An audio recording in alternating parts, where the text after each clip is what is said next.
കള്ള സർട്ടിഫിക്കറ്റ് മേടിക്കുന്നിടത്ത് മനുഷ്യർ മുഴുവൻ എത്തിയില്ലേ? മോദി എന്തിനാണ് കള്ള സർട്ടിഫിക്കറ്റ് മേടിക്കുന്നത്? വേറൊന്നും ചെയ്യണ്ട, ഈ പണി ചെയ്യാൻ പറ്റും. കാരണം ജോലിക്ക് ഇത് മതി, സർട്ടിഫിക്കറ്റ് മതി. പക്ഷെ തെങ്ങ കയറാൻ പോയുമ്പോൾ കാര്യം മാറും. അത് സർട്ടിഫിക്കറ്റ് കാണിച്ചിട്ട് കയറിയാൽ വീണ് ഓടിഞ്ഞു പോകും. തൃശ്ശൂർ പൂരത്തിന് ചെന്ന് കഴിഞ്ഞാൽ പറമേക്കാവുകാർ രണ്ട് കൂട്ടർ നമുക്ക് തന്നെ ഇങ്ങനെ അവർക്ക് മാത്രമേ കൈപോക്കി കാണിക്കാൻ പറ്റുന്ന ഒരു സംഭവം. അത് ആ നാട്ടുകാർക്ക് മാത്രമേ ഉള്ളതാണ്, വേറെ ആർക്കും ഒന്നും തോന്നത്തില്ല. കൊച്ചു മുട്ടക്കട എടുത്ത് ഇങ്ങനെ കാണിക്കുമ്പോൾ ഭയങ്കര സംഭവം പോലെ. ആനച്ചമയം എന്ന് പറഞ്ഞിട്ട് കുറേ പേരവിടെ നമ്മളിങ്ങനെ നോക്കുമ്പോൾ നമ്മൾ നാണിച്ചു പോകത്തില്ല. ഈ ആനച്ചമയം ഇതാരുടെ കാണും, നമ്മൾ അന്തപ്പെട്ടു. ഇത് ഈ ആനപ്പിണ്ടം കണ്ടിട്ട് ഇത് രാമേന്ദ്രൻ്റെ പിണ്ടമാണ് എന്നൊക്കെ പറഞ്ഞിട്ട് ഇങ്ങനെ പറയുന്ന കുറേ ആൾക്കാർ അവിടെ നിൽക്കുന്നതാണ്. പഞ്ചാബിലോ അല്ലെന്നുണ്ടെങ്കിൽ കൽക്കട്ടയിൽ ചെന്നിട്ട് ഞാൻ ഈഴവനാ നായര എന്ന് പറഞ്ഞാൽ അവർക്കൊന്നും മനസ്സിലാവില്ല. അപ്പോൾ മലയാളിയാകാൻ ബാധ്യത. അപ്പം മലയാളി അസോസിയേഷൻ ആദ്യം ഉണ്ടാകും. പക്ഷെ അവിടെ മലയാളി അസോസിയേഷൻ ഉണ്ടായിക്കഴിഞ്ഞാൽ നായരും ഈഴവരും നമ്പൂരിയാകും. ചേച്ചി, നമ്മളെല്ലാവരും ചേച്ചി എന്ന് വിളിക്കും മൂത്ത ആള്. അത് ചൈനീസ് വാക്കാ. ചൈനയിലെ ആൾക്കാർ പുരുഷന്മാരായിരിക്കുമല്ലോ സ്വാഭാവികമായിട്ട് വള്ളത്തിൽ കയറി വരുന്നത്. അവന്മാർ വന്നിട്ട് ഇവിടുത്തെ പെണ്ണുങ്ങളെല്ലാം ചേച്ചി ചേച്ചി എന്ന് വിളിച്ചതാണ് നമ്മൾ ചേച്ചിയായിപ്പോയി. നാട്ടുകാർ തമ്മിൽ ഒന്നിച്ചിരിക്കത്തില്ല എന്നുള്ള കാര്യം ബ്രിട്ടീഷുകാർക്കറിയാമായിരുന്നു. അതുകൊണ്ട് അവർ ഫ്രണ്ട് ബെഞ്ചും ബാക്ക് ബെഞ്ചും ഉണ്ടാക്കി തന്നെ മുൻജാതിക്കാരിരിക്കുന്ന ഈ ഫ്രണ്ട് ബെഞ്ച്, അല്ല പഠിക്കുന്നവരിരിക്കുന്നതല്ല. ഏറ്റവും കൂടുതൽ ആൾക്കാർ ട്രോൾ ചെയ്തിട്ടുള്ളത് മൈത്രേൻ്റെ മീശയാണ്, താടി മീശയാണ്. അങ്ങാടി തോറ്റാൽ അമ്മയോട് എന്ന് പറയുന്നത് എൻ്റെ അടുത്ത് സംസാരിക്കുമ്പോൾ തോറ്റു പോകുമ്പോൾ എന്തെങ്കിലും പറഞ്ഞ് അമേദ്യം വലിച്ചെറിഞ്ഞ് ആക്ഷേപിക്കാൻ നിൽക്കത്തില്ലേ ആ വിഭാഗം. ഞാൻ അവരെ കാണുന്ന ഈ കക്കൂസിന്, ട്രെയിനിൻ്റെ കക്കൂസിൽ എഴുതുന്ന കുറേ പേരുണ്ടായിരുന്നു. ഇപ്പോൾ ഒരു ട്രെയിനകത്തും എഴുതത്തില്ല, അവരെല്ലാം സോഷ്യൽ മീഡിയയിലെത്തി. മൂത്രം പോലും ഒഴിക്കാതെ പരീക്ഷ എഴുതി പാസ്സാകുന്നു. മൂത്രം ഒഴിക്കാൻ പറ്റത്തില്ലെന്ന് പറയും. അതൊക്കെ ഈ പരീക്ഷ കഴിഞ്ഞിട്ട് മൂത്രം ഒഴിച്ച് അങ്ങനെ പഠിപ്പിക്കും.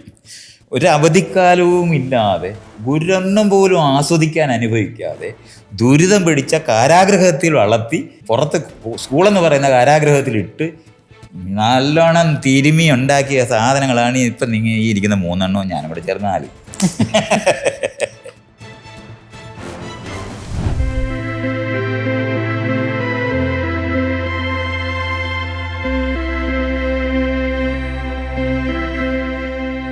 എല്ലാവർക്കും ഫിഫ്ത്ത് എസ്റ്റേറ്റിൻ്റെ ലൈഫ് തിയറീസിൻ്റെ മറ്റൊരു എപ്പിസോഡിലേക്ക് സ്വാഗതം. ഇന്ന് നമ്മുടെ കൂടെയുള്ളത് ഒട്ടും ഇൻട്രൊഡക്ഷൻ മലയാളികൾക്കും കേരളത്തിലുള്ള ആൾക്കാർക്കും ഒട്ടും ഇൻട്രൊഡക്ഷൻ വേണ്ടാത്തൊരു വ്യക്തിയാണ്. മറ്റാരുമല്ല, മൈത്രേയനാണ് നമ്മളുടെ കൂടെ ഇന്ന് ഇവിടെ ഉള്ളത്. നമസ്കാരം. നമുക്ക് ഇപ്പം മൈത്രേയൻ്റെ ജീവിതത്തെ പറ്റിയോ അല്ലെങ്കിൽ മൈത്രേയൻ്റെ ലൈഫ് ടൈം നമുക്ക് സംസാരിക്കേണ്ട ആവശ്യമില്ല. കാരണം അത് മൈത്രേയൻ പല ഇൻ്റർവ്യൂകളിലും സംസാരിച്ചിട്ടുള്ള കാര്യങ്ങൾ തന്നെയാണ്. നമുക്ക് ഇപ്പോൾ ഇവിടെ റെലവൻ്റ് ആയിട്ടുള്ള കാര്യങ്ങൾ ആണ് കുറച്ചുകൂടെ കോൺസെൻട്രേറ്റ് ചെയ്യാൻ എനിക്ക് പേഴ്സണലി തോന്നുന്നത്. അപ്പോൾ നമുക്ക് ആദ്യം സംസാരിക്കാൻ പറ്റുന്ന വിഷയം എന്ന് പറയുന്നത് ഇറാൻ, ഇസ്രായേൽ, USA ഒരു കോൺഫ്ലിക്റ്റാണ് നമുക്ക് കറൻ്റായിട്ട് സംസാരിക്കാൻ പറ്റുന്നത്. അപ്പം മൈത്രേയൻ എപ്പോഴും പറയുന്നൊരു സാധനമുണ്ട്, അതിർത്തികളില്ലാത്ത ഒരു ലോകമാണ് മൈത്രേയൻ്റെ മനസ്സിലുള്ളതെന്ന്. ആഗ്രഹം, അതിർത്തികളില്ലാത്ത രാജ്യങ്ങൾ അങ്ങനെ. അപ്പം നിലവിലെ ഈ സാഹചര്യത്തിൽ എങ്ങനെയാണ് ഈ അതിർത്തികളില്ലാത്ത രാജ്യം എന്ന് പറയുന്നത് പോസിബിൾ ആവുന്നത്? ശരിക്കും ഞാൻ ഈ അതിർത്തികളില്ലാത്തതെന്നല്ല പറഞ്ഞിട്ടുള്ളത്, പക്ഷെ ആളുകൾ അങ്ങനെ മനസ്സിലാക്കാറുള്ളത്. അതിരുള്ളവരാണ് എല്ലാ ജീവികളും. മനുഷ്യർക്ക് ഒരു സംഘത്തിൻ്റെ അതിരുള്ളവരാണ്. ആ സംഘത്തിൻ്റെ അതിര് നമ്മൾ ഗോത്രത്തിലിരുന്ന സമയത്ത് സംഘ അതിരാണ്. പക്ഷെ അപ്പോഴും അത് മൊബൈലായിരുന്നു. ഒരു കൂട്ടർ അങ്ങോട്ടോ ഇങ്ങോട്ടോ മാറിയിരിക്കുമ്പോൾ മാറുന്ന അതിരുകളേ ഉള്ളൂ. അതൊരു 10,000 വർഷം മുമ്പാണ് നമ്മൾ കൃഷി തുടങ്ങിയപ്പോഴാണ് ഈ നമ്മൾ ഇരിക്കുന്നിടത്ത് നിന്നല്ലാതെ മറ്റൊരിടം ഭൂമിയിലേക്ക് മാറി ആ അതിര് ഉണ്ടാകുന്നത് കൃഷി തുടങ്ങുമ്പോഴാണ്. നമ്മൾ കൃഷി തുടങ്ങിയ സ്ഥലത്തിന് ചുറ്റിനും വേലി കെട്ടുമ്പോഴാണ് വേലി നമുക്ക് അതിരായിട്ട് അനുഭവിക്കുന്നവരായി മാറിയത്. നമ്മൾ ദൂരെ പോയാലും നമ്മുടെ അതിരവിടെയാണെന്ന് നമുക്ക് അറിയുന്നിടത്തേക്ക് മാറി. നമ്മൾ ഇരിക്കുന്നിടത്ത് മാത്രമല്ല, 2 അതിരുള്ള ജീവിയായിട്ട് മറ്റു ജീവികൾക്ക് അങ്ങനെയില്ല. വീട് ഒരു കൂടുണ്ടാക്കുന്ന സമയത്ത് മാത്രമാണ് കിളിക്ക് ഒരു അതിര് ആ കൂടിനോട് ബന്ധപ്പെട്ട് അനുഭവിക്കും. തിരിച്ചവിടോട്ട് വരും. കുഞ്ഞിനെ വളർത്തി കഴിഞ്ഞാൽ അതിര് മാഞ്ഞു പോകും. പിന്നെ അതിനോട് യാതൊരു ബന്ധവും അതിനില്ല.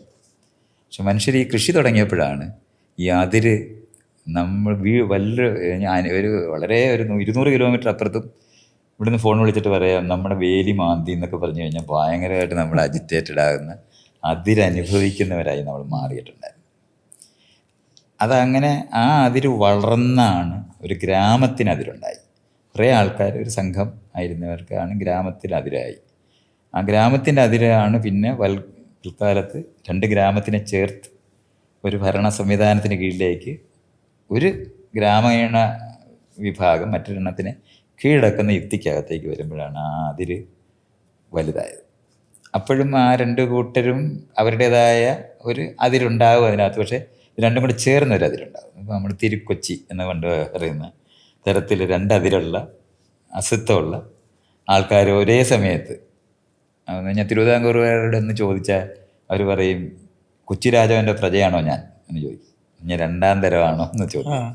ഇങ്ങനെ കീഴടക്കപ്പെട്ടവരുടെ അതിര് 2ാം തരമാവും. അപ്പോൾ അങ്ങനത്തെ അതിരുകൾ വലുതായി ആണ് നമ്മൾ രാജ്യം സാമ്രാജ്യമായി മാറുമ്പോൾ ധാരാളം കൊച്ചതിരുകൾ ഉള്ള വലിയ സർക്കിളുകളാണ് ഉണ്ടായത്. ഇങ്ങനെയാണ് ഈ അതിരുകളുള്ളത്. അപ്പോൾ ഈ ഉള്ളിൽ ഒരു വലിയ ഉള്ളിലുള്ള കൊച്ചതിരുകൾക്ക് ബലം കുറവാണ്. അതിപ്പോൾ ഇവിടുന്ന് നമ്മളിപ്പോൾ കൊച്ചിയിലായിരിക്കുന്നത്. കൊച്ചിയിൽ നിന്ന് നമ്മൾ ആലപ്പുഴയ്ക്ക് പോവാം, ആലപ്പുഴയിൽ നിന്ന് നമുക്ക് കൊല്ലത്തേക്ക് പോകാം, കൊല്ലത്ത് നിന്ന് നമുക്ക് തിരുവനന്തപുരത്തേക്ക് പോകാം. ഇങ്ങനെ ചെയ്യുന്ന സ്ഥലമുണ്ട്. പക്ഷെ അവിടെ ഒന്നും തന്നെ നമുക്കൊരു അതിര് അനുഭവം ഇല്ല. നമ്മളാകെ കാണുന്നത് ഗുഡ് ബൈ കം ബാക്ക് എന്ന് പറഞ്ഞ ഒരു ഇതാണ്, ബോർഡ് മാത്രം. അപ്പോൾ നമ്മൾ പറയാം ആലപ്പുഴ കടന്നു. ഇത് മനുഷ്യരുടെ മാത്രമുള്ള അതിരുകളാണെന്നറിയണം. ഒരു കാക്ക അതിൻ്റെ മണ്ടയിലിരിക്കുന്നുണ്ടാവും. കാക്ക അതിന് ഇങ്ങനെ അതിരിലിരിക്കുകയാണെന്നൊന്നും അതിനെ അറിഞ്ഞുകൂടാ. അതിന് കൊച്ചിയിൽ നിന്ന് ആലപ്പുഴയ്ക്ക് പോകാനൊക്കത്തില്ല. കാരണം അത് കൊച്ചി തന്നെയാണ് അതുള്ളത്. പറന്ന് നമ്മളങ്ങനെ നമുക്ക് നോക്കിയാൽ നമുക്കിങ്ങനെ കാണാൻ പറ്റും. വട്ടം ചുറ്റി നമ്മൾ ഭൂമി കറങ്ങി വന്നാലേ അതിര് തീരുള്ളൂ. തുടങ്ങിയെടുത്ത് എത്തിച്ചേരുക എന്നുള്ളതല്ലാതെ യഥാർത്ഥത്തിലുള്ള എല്ലാ അതിരുകളും നമ്മൾ മനുഷ്യനിർമ്മിതമായ അതിരുകളാണ്. അല്ലാതെ കരയും വെള്ളവും എന്നൊക്കെ നമ്മൾ പറയുന്ന യഥാർത്ഥമുള്ളൂ. അത് തന്നെയും വള്ളം ഉണ്ടെന്നുണ്ടെങ്കിൽ നമ്മുടെ നാട്ടിലെ തന്നെ കായലിന് കരയൊക്കെ ഉണ്ട്. പക്ഷെ അതൊക്കെ നമ്മുടെ രാജ്യത്തിനകത്തുള്ള അതിരുകളാണ്, അല്ലാതെ അങ്ങനെയില്ല. പണ്ട് ബ്രിട്ടീഷുകാർക്ക് സൂര്യൻ അസ്തമിക്കാത്ത രാജ്യമാണ്. അപ്പോൾ അവരെ സംബന്ധിച്ചിടത്തോളം അവർക്ക് എവിടെയാണ് അതിര്? അപ്പോൾ ഈ അതിരെന്ന് പറയുന്നത് വളരെ കോൺക്രീറ്റായിട്ട് ജീവിബോധത്തിൽ നമുക്കുണ്ടെങ്കിലും അത് മൊബൈലായിരുന്നിടത്തു നിന്ന് ഈ ഭൂമിയിലുണ്ടാകുകയും അതിനുശേഷം ഇത് വലുതാകുകയും ചെറുതാകുകയും ചെയ്യുന്ന നമ്മുടെ സുഡോപോഡിയ എന്ന മറ്റേ അമീബയുടെ കൈയും കാലും പോലാണ് രാജ്യാതിഥികളെല്ലാം ഉണ്ടായിട്ടുള്ളത്. അതിരില്ലായ്മയല്ല, പക്ഷെ അതിര് ബലപ്പെടുത്തുകയും ബലം കുറയ്ക്കാനും നമുക്ക് പറ്റും എന്നുള്ള സ്ഥലമുണ്ട്. അപ്പോൾ പണ്ട് കാലത്ത് കൃഷിയോട് ബന്ധപ്പെട്ടുള്ള വേലികളായിരുന്നു നമുക്കുണ്ടാകും. പിന്നെ പശു ആടുകൾക്ക് കയറി കൃഷി തിന്നാതിരിക്കാൻ വേണ്ടി ഉണ്ടാക്കിയ തടസ്സമായിട്ടാണ് ശരിക്കും പറഞ്ഞ വേലി ഉണ്ടായത്. ഒരാൾ കൃഷിസ്ഥലങ്ങളുള്ളവർ അവർക്ക് ഡിമാർക്കേറ്റ് ചെയ്യാൻ വേണ്ടി വേലി കിട്ടും.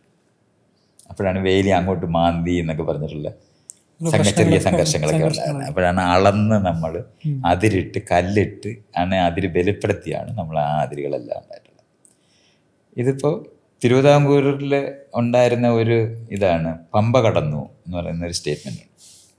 നമ്മളെല്ലാം പഠിച്ചിട്ടുള്ള ഒരു വരി എഴുതാൻ പറയത്തില്ലേ, പമ്പ കടന്നു. അപ്പോൾ നമ്മൾ എഴുതും അയാൾ നാട് വിട്ടു എന്നുള്ള അർത്ഥമാണ്.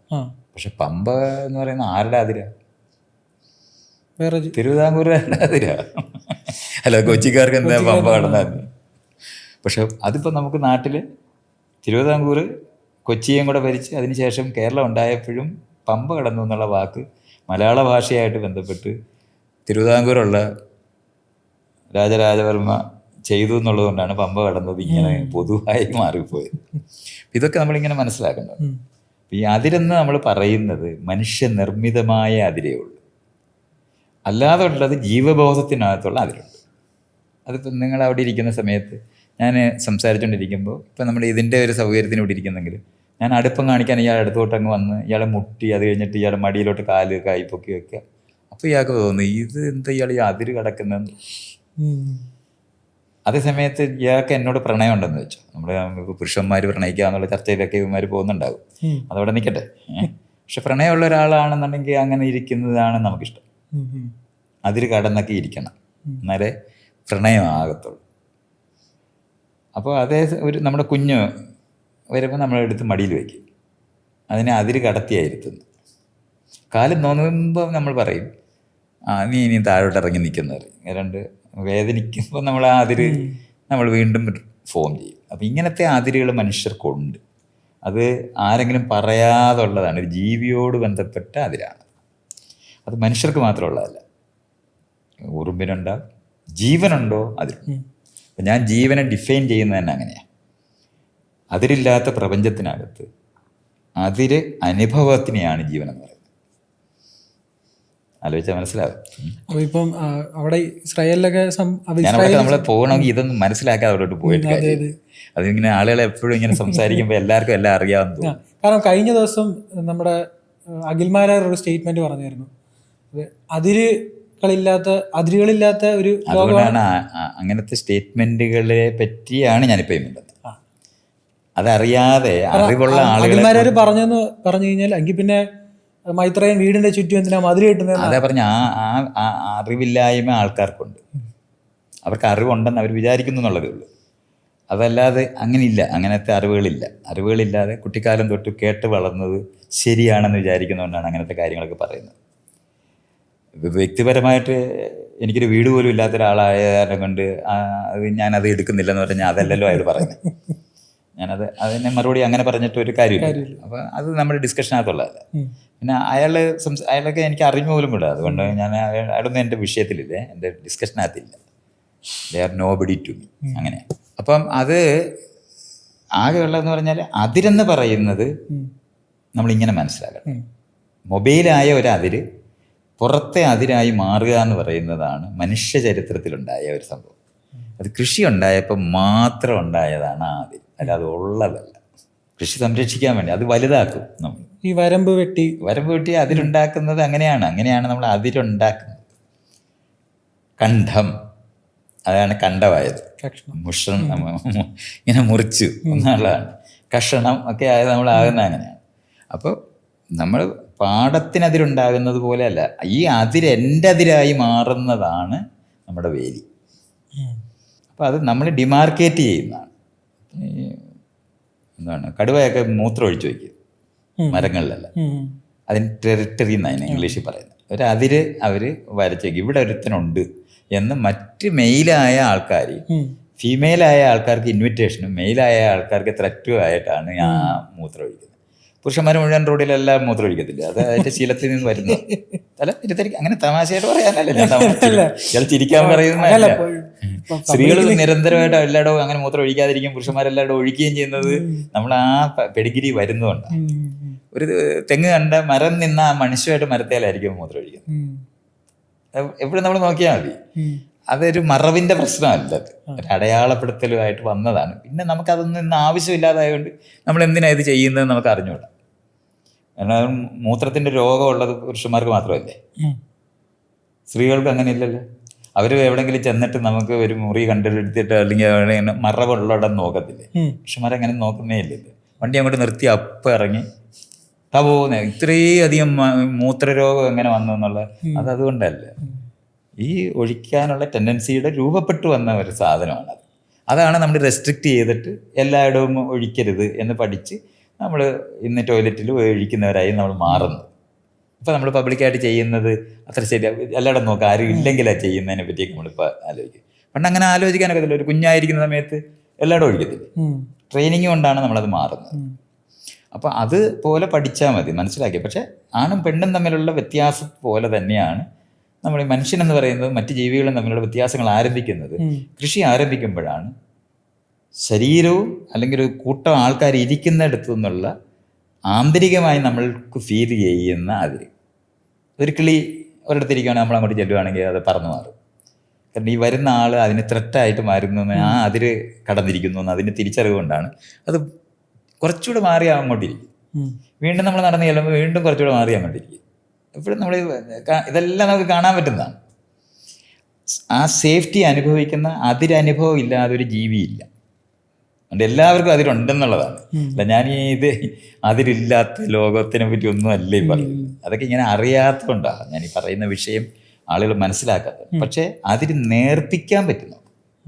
അടുത്ത നമ്മുടെ ബന്ധുക്കളാണ് എന്ന് പറഞ്ഞിട്ട് ബലപ്പെടുത്തണ്ട എന്ന് പറയുന്ന സ്ഥലമുണ്ട്. ആ വാതിൽ അടയ്ക്കണ്ട, അത് നമ്മുടെ ബന്ധുക്കൾ തന്നെയാണ് അപ്പുറത്ത് താമസിക്കുന്നത്. അപ്പോൾ ഒരു മതിലുണ്ടെങ്കിൽ അവിടെ ഒരു വാതിൽ ഇടണമെന്ന് പറയും. തൊട്ടടുത്ത് ഇത് മേടിച്ചാൽ അങ്ങോട്ടും ഇങ്ങോട്ടും കിടക്കാൻ എളുപ്പമായിട്ട് അവിടെ ഒരു കൊച്ചു വിക്കറ്റ് ഗേറ്റ് എന്ന് നമ്മൾ പറയുന്നത്. രണ്ട് മതിലിൻ്റെ നടുവിൽ ആൾക്കാരുണ്ടാക്കും. കാരണം അവരപ്പുറത്തുള്ളവർ നമ്മുടെ എന്നുള്ള പ്രയോഗം വരും. അപ്പം അവരും നമ്മളും എന്ന് പറയുന്നത്. പക്ഷേ വഴക്കിട്ടാൽ മതി, ആ വിക്കറ്റ് ഗേറ്റ് അടച്ചു. ഇങ്ങനെ അതിലുണ്ടാകുകയും ഇല്ലാതാകുകയും ചെയ്യുന്ന ഒരു സ്ഥലമുണ്ട്. അപ്പോൾ അതും നമ്മളിതുപോലെ അറിയണം. മനുഷ്യനിർമ്മിതമായിട്ടുള്ള അതിരുകളാണ് ലോകത്ത് ഇപ്പം ഞാൻ ഈ പറയുന്ന അതിരുകൾ. മറ്റേത് ജീവനോട് ബന്ധപ്പെട്ട ഒരു അതിരുബോധമുണ്ട്. അത് നമ്മുടെ ആൾക്കാരും അന്യരും ഇരിക്കുന്ന തരത്തിലായിരുന്നു. അത് നമ്മൾ ഇപ്പോൾ റെയിൽവേ സ്റ്റേഷനിൽ ഇരിക്കുന്നു. റെയിൽവേ സ്റ്റേഷനിൽ ഇരിക്കുന്നു എന്ന് പറയുമ്പോൾ ഡൽഹിയിലെ റെയിൽവേ സ്റ്റേഷൻ നമ്മളിരിക്കുന്നു. അപ്പോൾ മുണ്ട് മടക്കി കുത്തി ഒരാളിങ്ങനെ വരുന്നുണ്ട്, ഉടനെ തന്നെ നമ്മളങ്ങ് മാറും. എന്നിട്ട് നിങ്ങൾ കണ്ണൂരുകാരാണോ, എന്തെങ്കിലും ഒന്ന് ചോദിക്കും, മലയാളിയാണോ എന്ന് ചോദിക്കും. അപ്പോൾ ഞാൻ നമ്മുടെ ആളാണെന്ന് ഐഡൻറ്റിഫൈ ചെയ്യുന്നതുകൊണ്ടാണ് ആ ചെയ്യുന്നത്. പക്ഷേ ഒരു ഇങ്ങനെ പരിചയപ്പെട്ട ഒരാൾ നമ്മളെ പറ്റിച്ചെന്ന് വെച്ചു, പിന്നെ നമ്മൾ മടക്കിയിരിക്കുന്നത് നമ്മുടെ ആളാണെന്ന് അറിയാം, പക്ഷേ സൂക്ഷിക്കണം എന്ന് പഠിക്കും. അത്തരത്തിലുള്ള സൂക്ഷികളെല്ലാം ആയിട്ട് നമ്മൾ ബോംബെയിലൊക്കെ ചെന്ന ആൾക്കാർ പറയും, മലയാളിയാണെങ്കിൽ മിണ്ടല്ലേ, മലയാളം തന്നെ പറയല്ലേ എന്ന് പറയും, വേറെ മലയാളികൾ തിരിച്ചറിയുമെന്നൊക്കെ പറയും. ഇതൊക്കെ ഈ പറ്റിക്കപ്പെട്ടവരുടെ ലോകത്തിന്. അല്ലെങ്കിൽ നമ്മൾ എപ്പോഴും ഐഡൻറ്റിഫൈ ചെയ്യും നമ്മുടെ ആൾക്കാരെ.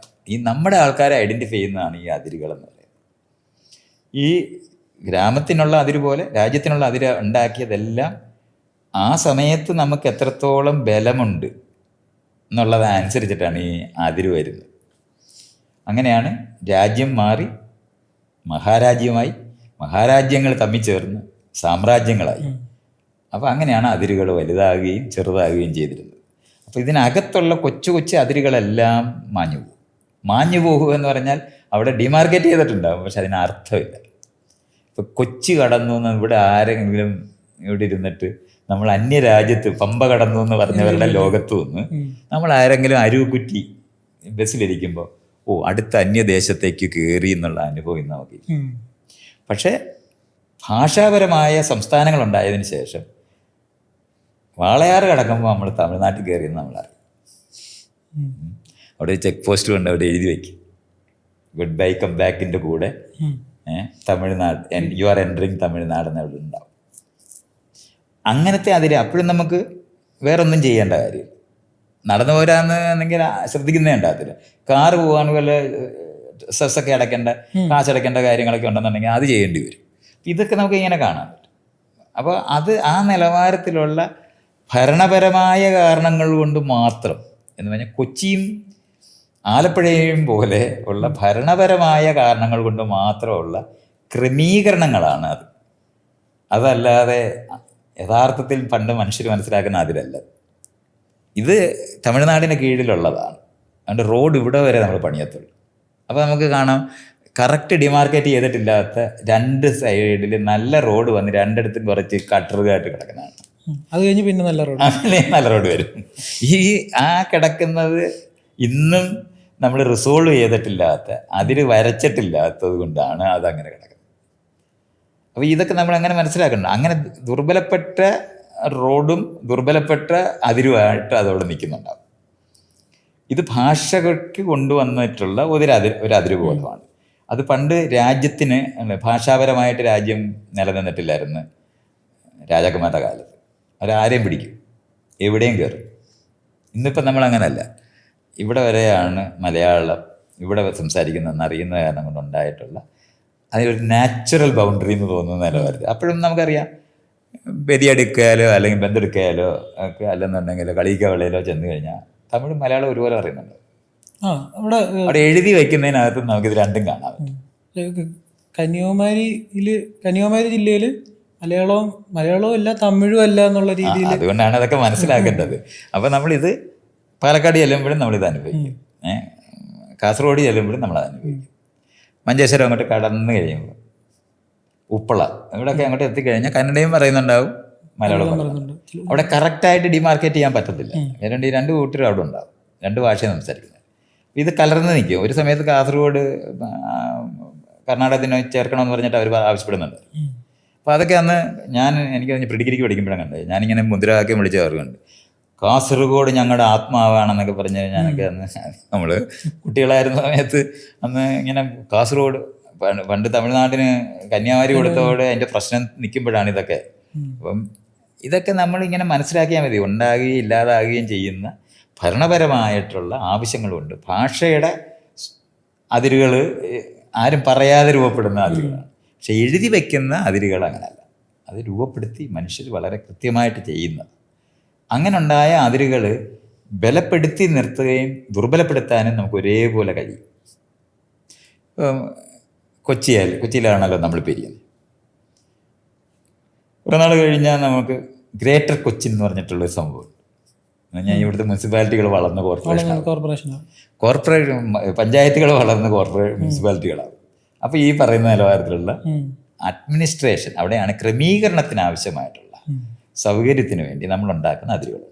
ഇത്തരത്തിലുള്ള അതിരുകൾ ബലപ്പെടുത്തി നിർത്തുന്നത് അന്യരാണെന്ന് വിചാരിക്കുന്നത്. അവിടെയാണ് തമിഴ്നാട്ടുകാരുടെ തമിഴർ. അതുകൊണ്ടാണ് നമുക്ക് മുല്ലപ്പെരിയാർ വരുമ്പോൾ അതുവരെ ഇന്ത്യക്കാരായിരുന്നവർ പെട്ടെന്ന് മലയാളികളും തമിഴരും ആകുന്ന അതിരുണ്ട്. അപ്പം പക്ഷേ അവർ തമ്മിൽ അങ്ങനത്തെ യുദ്ധം ചെയ്യാനായിട്ട് ആലോചിക്കത്തില്ല. മുല്ലപ്പെരിയാറിനെ പറ്റി ഇവിടെ ഈ കൊച്ചിയൊക്കെ അങ്ങ് ഒഴുകി പോകുമെന്ന് പറഞ്ഞിട്ട് എല്ലാ വെള്ളപ്പൊക്കം വരുമ്പോൾ മാത്രമാണ് നമ്മൾ മലയാളികളാകുന്നത്. അല്ലേ? ആ സമയത്ത് മഴ നന്നായിട്ട് പെയ്ത ഉടനെ വരും. ഇങ്ങനത്തെ അതിരുകൾ നമ്മൾ ഉണ്ടാക്കുകയും അത് അകൽച്ചകൾ ഉണ്ടാക്കുകയൊക്കെ ചെയ്യും. അപ്പോൾ ഇവിടുന്ന് മലയാളികളാണ് ഈ കർണാടകത്തിലും കോയമ്പത്തൂരൊക്കെ ചെന്ന് കഴിഞ്ഞാൽ സകല ബേക്കറിയും സകല കടയും ചായക്കടയും മുഴുവൻ ഈ മലയാളികളാണ്. മഴ പെയ്ത് കഴിഞ്ഞാൽ ഉടനെ തന്നെ മുല്ലപ്പെരിയാർ വരും. മുല്ലപ്പെരിയാർ വന്നാൽ ഉടനെ തന്നെ ഈ ആൾക്കാരെല്ലാം അന്യരാകും. അതുവരെ എല്ലാ ദിവസവും അങ്ങോട്ടും ഇങ്ങോട്ടും പാൽ കൊടുത്തും ഇതും ചെയ്തുകൊണ്ട് അവിടെ ഇരുന്നവരാണ്. ഇങ്ങനെ ഇല്ലാതായിക്കൊണ്ടിരിക്കുന്ന ചില നിമിഷങ്ങളിൽ മാത്രം രൂപപ്പെട്ടുകൊണ്ടിരിക്കുന്ന അതിരുകളുണ്ട്. ഈ അതിരുകളുടെ ലോകമാണ് കാവേരി. കർണാടകത്തുകാരനും തമിഴിനും തമ്മിൽ ഭയങ്കര രജനീകാന്ത് വന്ന് നിൽക്കുമ്പോൾ പ്രശ്നമാകും. കാരണം രജനീകാന്ത് തമിഴ്നാട്ടിലാണ് അഭിനയിച്ചുകൊണ്ടിരുന്നത്, പക്ഷെ അയാൾ കർണാടകത്തുകാരനാണ്. തമിഴ്നാട്ടുകാരുടെ പരിചയ ഒരാളാണ് ജയലളിത അവിടെ നിന്ന് വന്നത്. ഇതൊക്കെ നമുക്കിങ്ങനെ കാണാം. എം ജി രാമേന്ദ്രൻ മലയാളിയാണ്, പക്ഷെ തമിഴരായിട്ട് അങ്ങ് ഐഡന്റിഫൈ ചെയ്തിരിക്കുന്നത് കൊണ്ടാണ്. അല്ലാതെ നമ്മളതുകൊണ്ട് ബലപ്പെടാനും ബലപ്പെടുത്താതെയും ഒഴിവാക്കാനായി പറ്റുന്ന പലതരത്തിലുള്ള അതിരുകളുള്ള ആളുകളാണ്. തിരുവനന്തപുരത്തുകാർ നഗരത്തിൽ ഇരിക്കുന്നവരെ സംബന്ധിച്ചോളം കരമന എന്ന് പറയുന്നത് അങ്ങ് തമിഴ്നാട്ടിലോട്ട് പോകുന്ന സ്ഥലമാണ്. കരമനക്കാരുമായിട്ട് തിരുവനന്തപുരത്തുകാർക്ക് ഇച്ചിരി എതിരുണ്ട്. അവർ നെയ്യാറ്റിൻകരയൊക്കെ എത്തിക്കഴിഞ്ഞാൽ അപ്പം തന്നെ തമിഴരാണെന്ന് എല്ലാവർക്കും അറിയാം. അവിടെ ഇരിക്കുന്ന നെയ്യാറ്റിൻകരക്കാരനാണെങ്കിൽ തമിഴ് വേറെയാ. കളിയിക്കുക വിളയിക്കുക അപ്പുറത്ത് പോയാലേ അവരുണ്ടാകും. ഇതൊക്കെ നമുക്ക് എപ്പോഴും കാണാൻ പറ്റും. എല്ലാ പ്രദേശത്തും അക്കരക്കാരും ഇക്കരക്കാരും ഉണ്ടാകും. ഒരു നദി ഉണ്ടായാൽ മതി.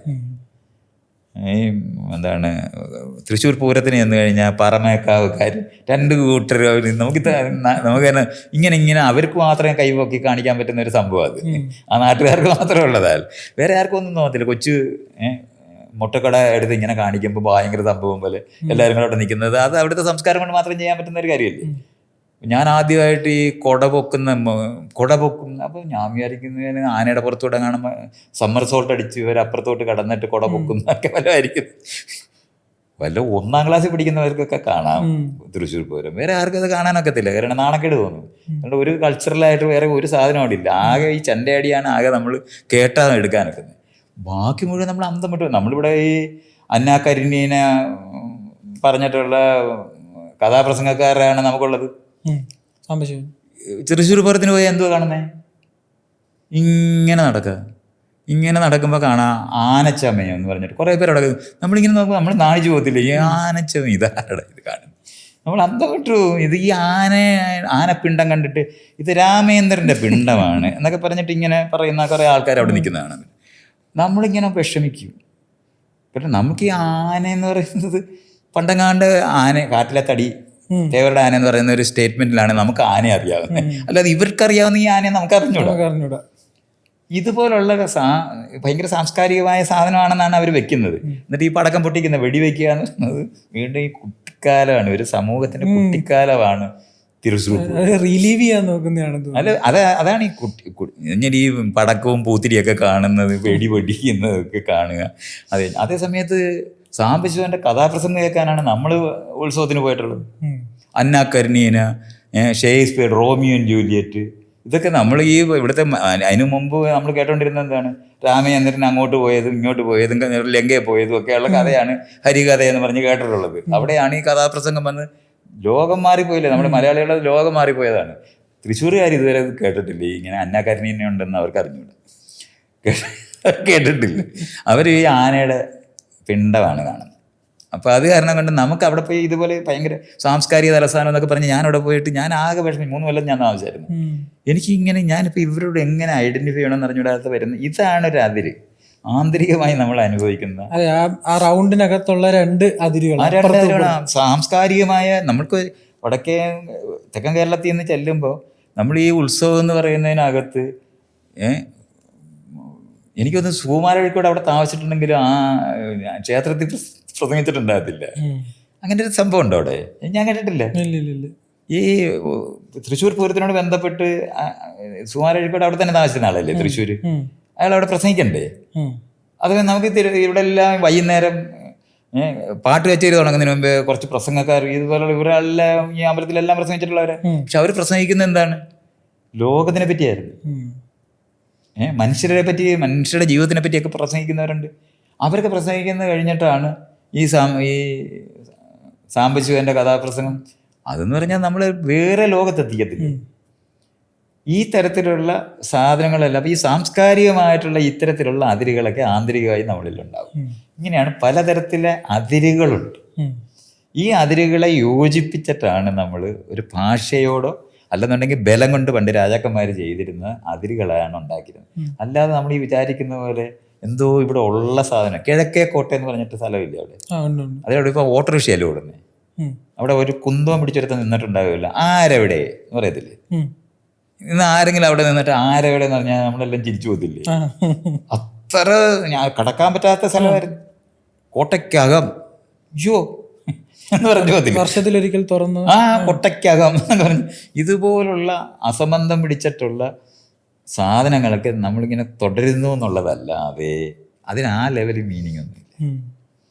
നമ്മൾ മനുഷ്യർ തമ്മിൽ ഇടപെട്ടാണ് പല ഭാഷാപരമായ അതിരുബോധങ്ങളും ഇതൊക്കെ സ്വാഭാവികമായ ഉണ്ടെന്ന് പറയാം. മറ്റതൊക്കെ സാങ്കല്പികമാണ്.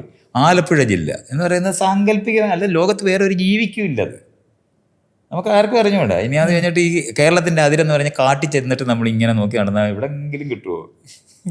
ഒരു കല്ലിടണടി വരും.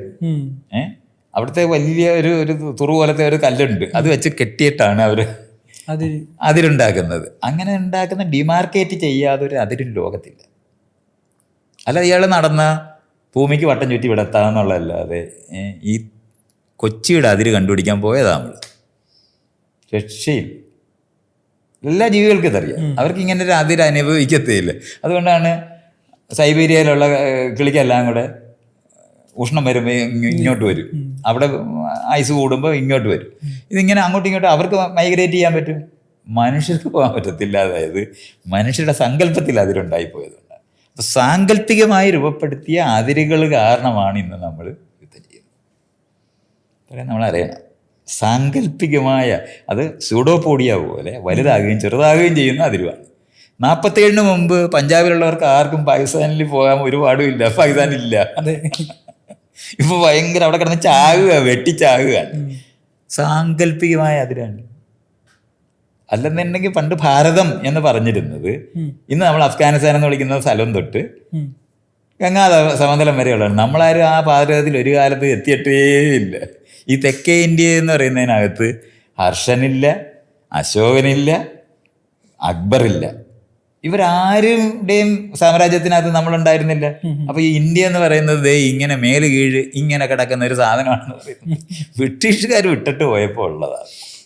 ഇതൊക്കെ ഇങ്ങനെ അറിയണം. അതുകൊണ്ടാണ് അതിരുകൾ മനുഷ്യനിർമ്മിതമായിരിക്കുന്ന അതിരുകളും മനുഷ്യ സംസ്കാരം കൊണ്ടുണ്ടാകുന്ന അതിരുബോധമാണ് ഭാഷാപരമായി ഉണ്ടായ. അതുപോലെ തന്നെ തൃശ്ശൂർ പൂരക്കാരൻ്റെ ആനപ്രേമം വരെ ഈ പറയുന്ന സാംസ്കാരികമായ ആന്തരികമായ വ്യത്യസ്തതകളെ ഉണ്ടാക്കുന്നതാണ്. അല്ലാതില്ല.